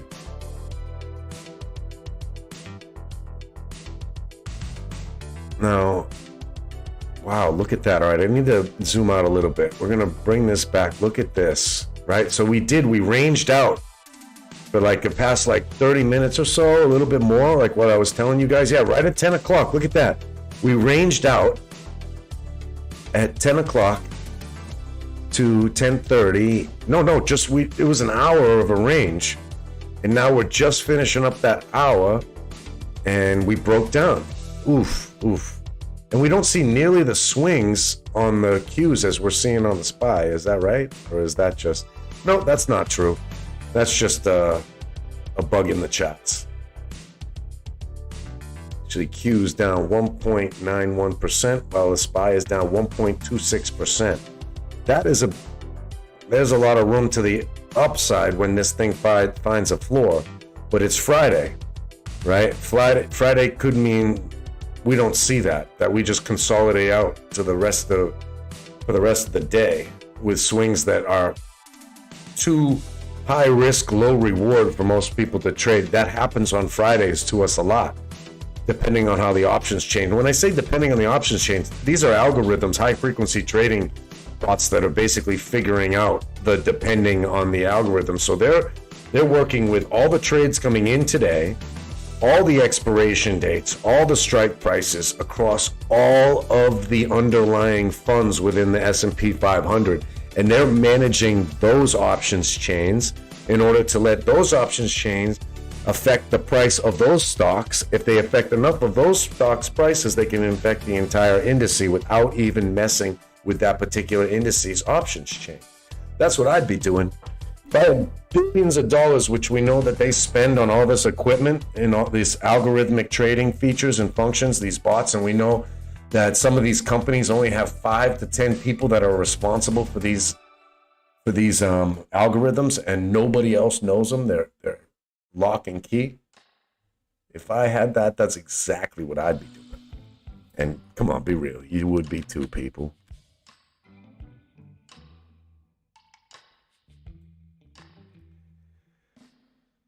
All right, so the charts are the charts. We've seen some retracement from that bounce off. No surprise there on the SPY, trading right in line. What you want to see is consolidation here and establishing a floor. And there's got to be a run-up somewhere in our cards. There's got to be one more big pump to the upside for us today. It's got to be one more good swing trade. I really have a hard time believing that we're not going to swing at least one more time. I mean, the swing range that I think would be significant is right here at this resistance line that I've drawn up here, which I'm having a trouble getting the price on. 424.90, I believe. No. It's 423.90 is that level. And at 422.60, and we swing up to 423.90, you can make some money on that in the options chain. That's enough of a swing. So you're going to need to see strength in tech. You're going to need to see strength in Apple. You're going to need to see some boom candles on Apple. Apple's just, look at this trend down that we have. This is just a straight trend down. Very similar to the long-term trend up for Apple that we've seen over the past month and a half. You know, it's seeing this trend down in the same way says a lot, right? Because people have to make money, right? These hedge fund managers have to make money, even in a bear market, right? So they want to find the bottom. You're going to see them constantly searching for the conversation about where the bottom's at, right? Because it's not like a hedge fund manager who stays out, pulls out into cash, right, while the market's going down. He's not going to lose his job, right? The guy who's going to lose his job is the one who misses the bottom, right, and doesn't invest when it gets to the bottom. So when we hit a bottom, we had some short covering and rallying. That was like, all right, let's freaking go. Let's freaking go up. And that's what we've seen on this major run up as I zoom out to the 4 hour. No, we don't. We'll just do the day chart on SPY and Apple, right? Like, been running like a crazy since June 16th, you know, and that was, it had another run earlier than that at the beginning of June, the beginning of June, ran up, retraced, and then look at this. What that trend line up looks just like our trend line down for the day, trading very, very similar. And you have to expect that, like, there's going to, you know, at least if we're talking about a general retracement back, we're talking about 160 on Apple, right? We're at 172. Talking about a retracement back to 160 on average, you know, and that could be in 2 weeks from now. 720. Could be 2 to 3 weeks.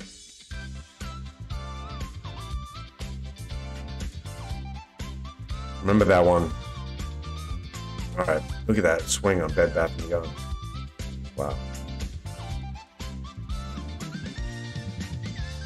All right, let's get some. It's not quite funky. This is a little bit out of the funk realm.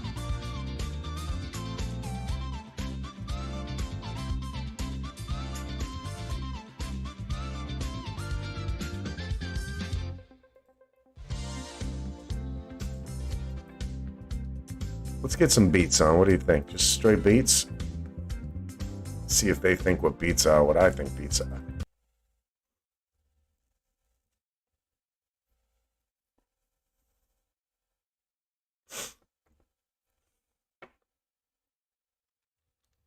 All right. Get that one off.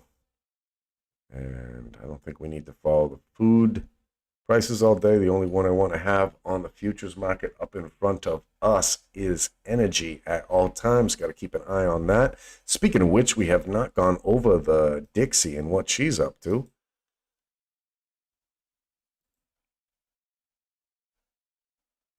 We see Natty Gas just ran up a percent because that was down, remember? That was down 1%. Last time I checked, and we just seen a huge run up, and we're still just an hour and a half into trading. Ruh-roh, George. All right, but still oil's pretty flat. Gasoline is down, heating oil up a little bit. Excuse me.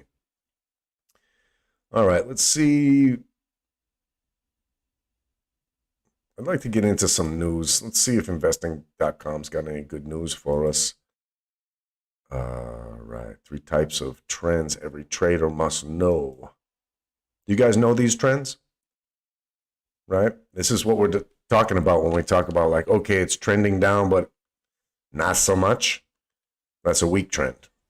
Healthy trend and a strong trend, right? How do you identify the difference? All right, so he's discussing it. Rainer Teo, this guy is great. If you guys want to, good videos about technical analysis, I absolutely thoroughly recommend him. So what he's saying here is you're seeing a strong trend.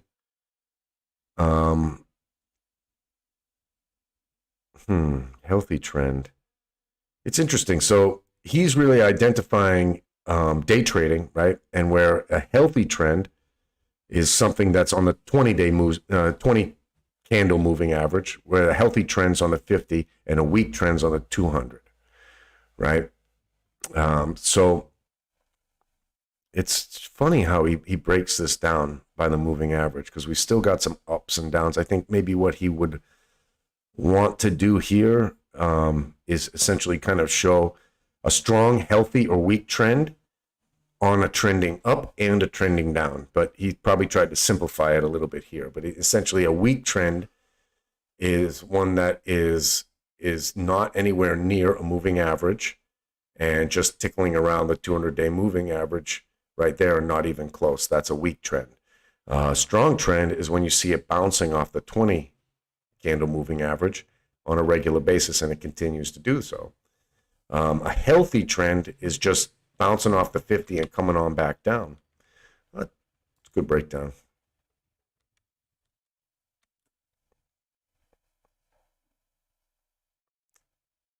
Speaking of weak trends, all right, I know I'm bouncing back and forth here, but if you are keeping an eye on this market at all, I owe you the service of letting you know that the SPY is pulling back to that level that we talked about. The 422.20 right now, 422.2, but I was mentioning that 422.10 is a major level, and we just tapped it and broke it. Now remember, sometimes we'll break these. I'm zooming into the 15 seconds so we can get a little bit more detail on this break down. And remember, it'll sweep through, retrace a little bit, and sit around here. What would be healthy for the bullish narrative right now would be to see consolidation right here, to see this not break through the 42.1 that it just do. And now we're at 42 even. 42 even being another psychological level. So, boy, we're down 1.37 on the SPY already for the day. The NASDAQ has come down.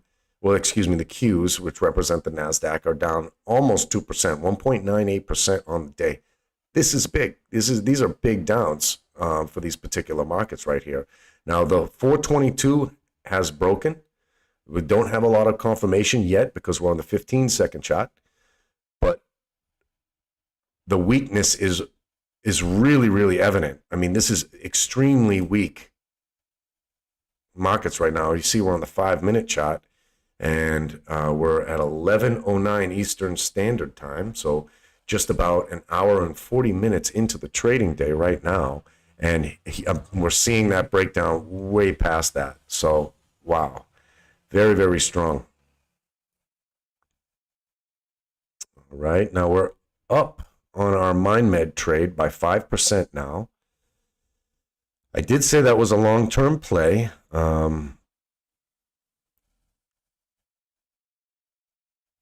But that is a pretty decent one-day profit of anything. If you're pulling off 5% at any point, it's not bad at all. I'm not as much worried about profits as much as I am interested in us walking through and having successful trades together and leading everybody in the direction of understanding how to make successful trades for yourself.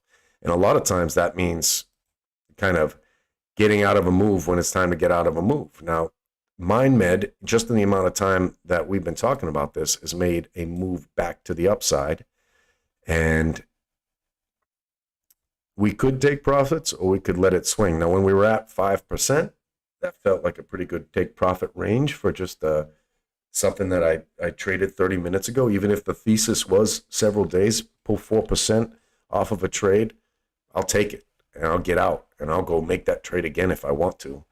But now that we're at the 1.67 or I'm up just 2% on it now, and it was a longer term thesis, I basically missed my out. I missed my exit right there if I wanted to just scalp it really quick. And I'm going to hold because my thesis holds that I wanted to be involved with it for a longer period of time. All right, rock on. So let's go back over. All right, this was GME right here before, but I want to bring up Microsoft. Again, we're on the 5-minute chart right now, but we'll zoom in onto the 1-minute chart, seeing that breakdown happen strongly on SPY. And we're at that 421.76 level coming into, it's 11:11. Make a wish, people. My wish is that you all make fantastic loads and gobs of money today and every day here going forward. And I wish for Oscar to be able to get his truck fixed so he doesn't have to use the loaner anymore. Change somebody else's tires. You'll change your own tires. That's right, Oscar.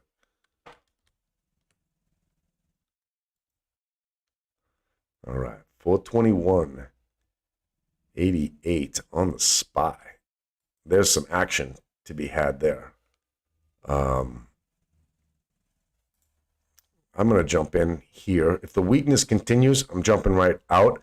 But it's so much weakness, and we're coming into the afternoon. Now, one of the things that happens to us at 1 o'clock, which is still over 2 hours away, so this might be a little bit of me getting in a little too early here. But the reverse repo program and the reverse repo program happen between 1 and 1:30 every day. And so there ends up being a liquidity and a cash injection that comes in in the morning, in the afternoon. That liquidity can really drive markets, really depending on what they have to do with that liquidity. Sometimes they have to pay it out to their shareholders, but Lord knows they prefer to just keep it. All right, so we were able to get in at 421.92. Currently at 422.03. Again, that's another trade in a positive direction. If you don't feel too much conviction, go ahead, get out. Watch this. We're out. Slippage. Oh, we got slippage. All right, so that's going to be a break-even trade on the day. I should have done a limit order. So I'm not going to do the limit orders. I'm not going to hit the bids or the asks because it's just a paper trading account. And what I want you guys to do is to be able to watch this, action and make better decisions off it. So if I make bad mistakes or a mistake, great. That's something for you to learn from. If I make a bunch of money and you make a bunch of money too, hell yeah. Now we're talking. All right, so we're right at that break even. I didn't have too much conviction in that particular trade, but I felt it going in that direction. If I spent a little bit more time with it, it would have been just fine, I'm sure. The only thing that I'm not feeling extremely confident with right now, other than our obvious AMC, GME, and BBY getting their butts kicked today, is the banking sector, right? So we've got bottom left is Apple, bottom middle is Microsoft. We're going to bring up, we've been doing JP Morgan all morning. I'm going to go to Bank of America, so you can set that same weakness right there. Bank of America being down 2.5% on the day. That's huge for the banks. This is a huge weight down on the entire market is the banks. Most people don't give it enough of credit, and on the way up, they don't realize how much the banking sector is buoying the market as well. It just really falls under the radar because everyone just assumes the banks make money, right? Banks make money. Well, they don't make money when they're investment banks and equities go down, because that's how they make money. They really don't make money off of holding assets overnight. Cash on a bank's books is a liability to whatever interest rate they have to pay out overnight to their client every day. So cash, that's what the repo program and the reverse repo program are all about. The reverse repo program is there so the bankers can store this money overnight, get some sort of return, and pay that to, for the interest-bearing accounts that they have. If they didn't have that return, it'd be a liability, and the money market would change from $1 to 99 cents a share, and the entire stock market would crash. It actually would have crashed in April of 2021, which is when the money market, the reverse repo program kicked into its full-on super high gear. That's when they had to adjust the limits from 80 billion to 160 billion. And that was that time. So it's been about a year and 4 months. Right? Yep. And a year and 4 months of the reverse repo program buoying this market. And nobody talks about it. Nobody knows. It's one of those things. All right. So we're seeing that strength come back in on SPY and the Qs. As you can see, like if I just remained convicted with my trade, we would have stayed bullish. Banking sector still looking weak. To be honest, TBH, it's not too much. So if anything, it's just some strength off of Apple and tech and big cap tech right now. That's pulling SPY up from its low, which we didn't know what could be a catalyst to stop this thing from going down. 421.73 being the floor as of now. And SPY bounced off strength from Apple and is now testing the lower band of its VWAP. Let's see how it goes. All right. Now, any questions out there? Just let me know. Is this thing on? It's a microphone check. 1 2 1 2. Well, guess what, my people? Pope loves you. Rock on, rock on. All right. Strengthen in the banking sector. All right. So you're going to see strength in SPY. SPY will come up right now. 422 even right now. Give it a little bit of time. Let this play out.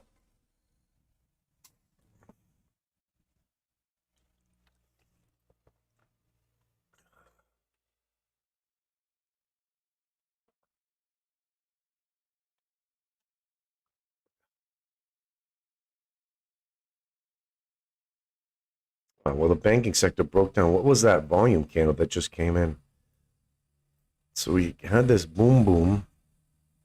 It's not much of a boom boom, but on the 15-second, that's a boom boom candle. Banking pullback, so you can't trust it. Can't trust this pull. You can't trust this market to recover anytime soon. Wow, so it really could be until liquidity comes back in the afternoon. We could be in this kind of holding pattern where we keep tickling with all-time lows and then getting back to basically like what would be 423.40 would be the upper band of this range based on what we have established so far today. Wow. Coming in just 10 minutes left till 2 hours into the trading day. And we're going to look at some watch lists here. And we see our banking sector is heavy down day for banks today. Wow, look at that. And look over here at GCT has been getting halts all day long. Let's bring this in on the 3-minute chart for now. Let's do a 1-minute chart. We can get that data from there. Yeah, and it's not on a halt in this minute, so let's watch it while we can. It's up 238%. And there's no options chain on this baby. And I don't believe you can short it. Now, I could short it on my paper trading account, but that's not legal. That's just cheating, right? It's just cheating. Volcon holding strong on its earnings news. AMC had it had two really strong surges and then what looks to be heavy attacks down all the way to the $18 range. Wow, what a psychological level that is. All right, and here's that pullback. Oh, that's MindMed right there. No. That's supposed to be SPY. Let's get that over there.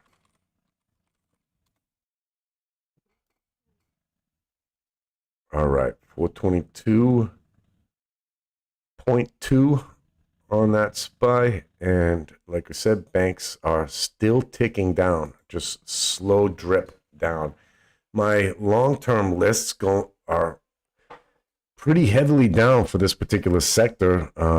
Led the way by Facebook, down almost 3%, Tesla almost 3%, Square down 6.64%, Snap down 7.52%, Target down 2%, Google down 2%, Berkshire Hathaway down almost 2%. Yikes.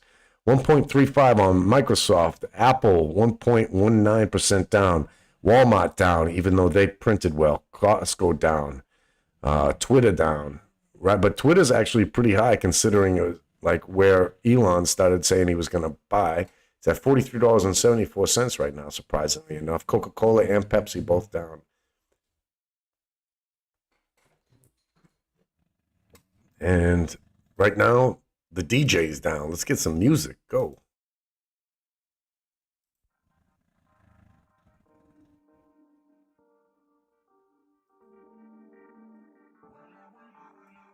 It says it's epic dot beats, comma, but don't you worry about your kids because it's the clean version.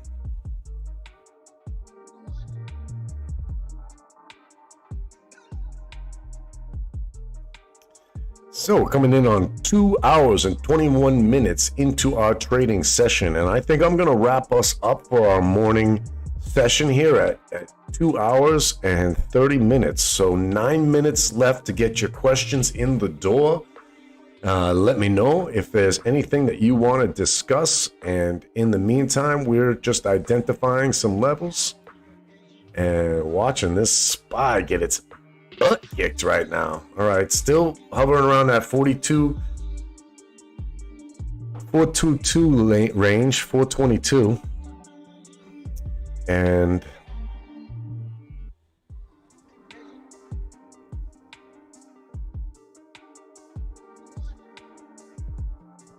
we see Apple coming down to that 172 range, right? So how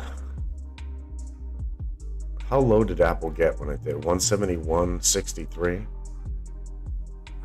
I need to see that break 170 for me to get the confirmation that we are in anything other than just a swing trading environment where they're doing liquidity sweeps to flush out premiums on the options chain across the whole market, and some squeezing going on here and there, which, by the way, I got to get my squeezers playlist way better than this. I got like 75. I got to sit down and do that this afternoon.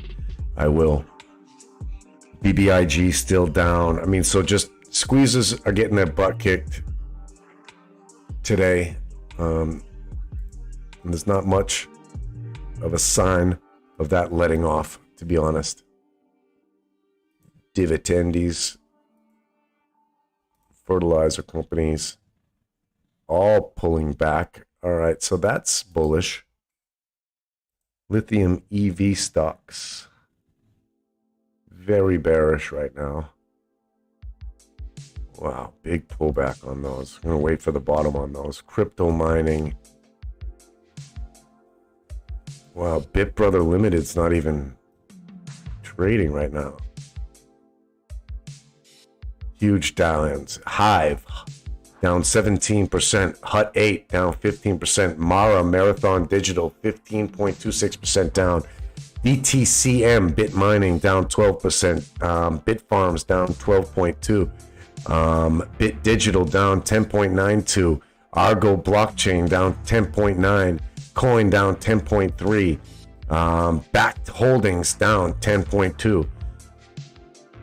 Excuse me, 8.3%. SOS Limited down 6.78%. Cypher Mining the same.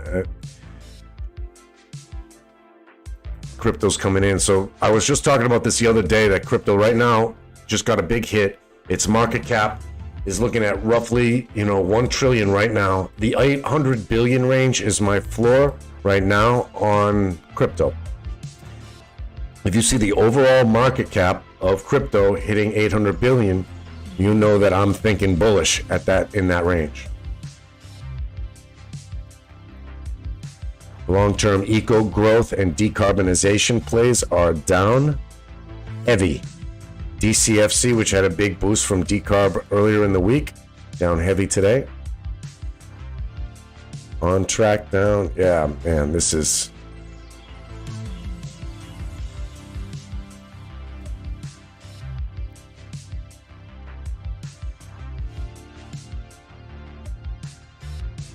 Wow, so the only things that are really green on my watch list are inverse ETFs, ultra short and 3x bear type of stuff. Oh.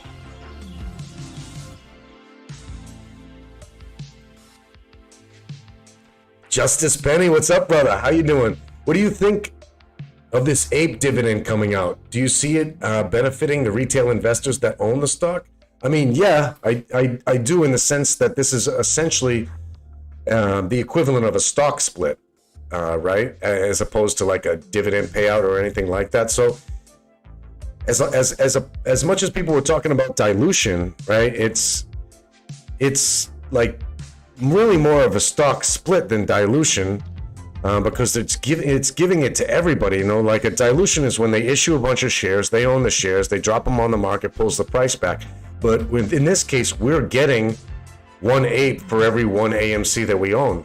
So they're splitting it with us. You know, whether they're splitting the stock into two, there's whatever they would gain off of a share dilution. They're saying, hey, shareholders, you come and join us.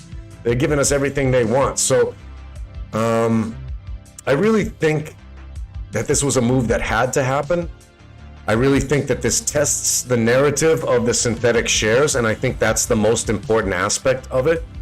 I think overall, AMC is going to do really bad in a recession. It's not going to do well in a recession, in my opinion. I think it's going to do worse in a recession because of all the competition there is from streaming services. Because we know that those streaming services like Netflix were trying to pull back on users doubling up on their passwords and stuff like that, and they got big blowback from that. So streaming services are going to just kind of be easier for people to attain when they're trying to, you know, cut back on their budget. So AMC has to make some very bullish moves towards profitability very soon. I think it was a great idea to offer the ape share, and look at the run-up we had as soon as we got that news. You don't think that shorts were covering? You don't think synthetic shares were getting covered in that process? Oh, hell yeah, they were.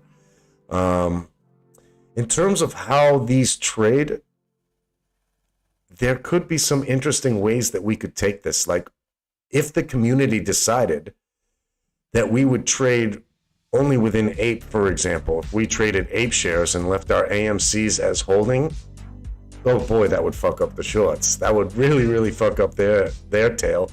As far as us, in terms of the actual split, it's a stock split. We're getting 2 for 1, 1 for 2, 2 for 1, 1 for 2. Everybody's getting the same, right? And so how the price action goes from there is going to be fun to watch. It's going to be interesting. We don't really know, because nothing like this has ever been attempted by a company like this.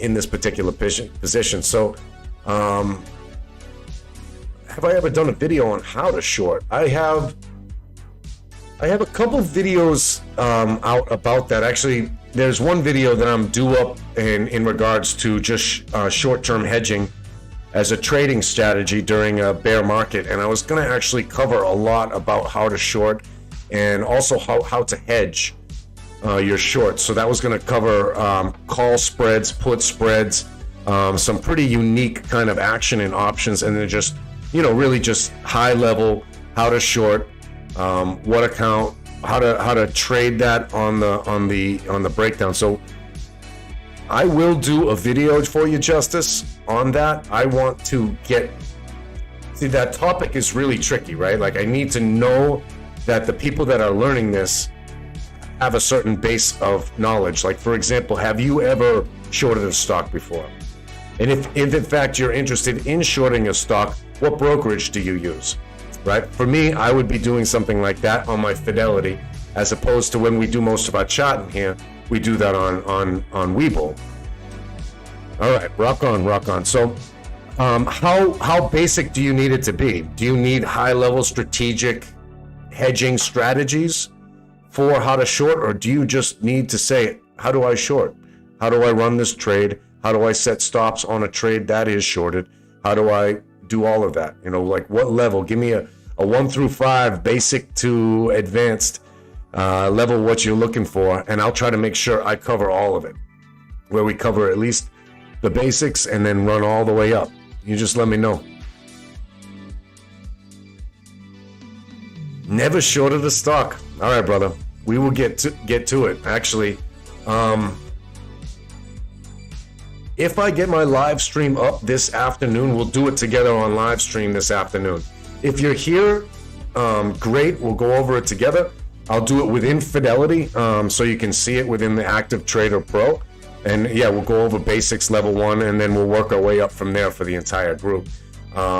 If you can't make it to the live stream, don't worry. What I'll do is if I cover it in the live stream, I'll make sure I go back, edit that out, and make a specific video where it breaks it all down.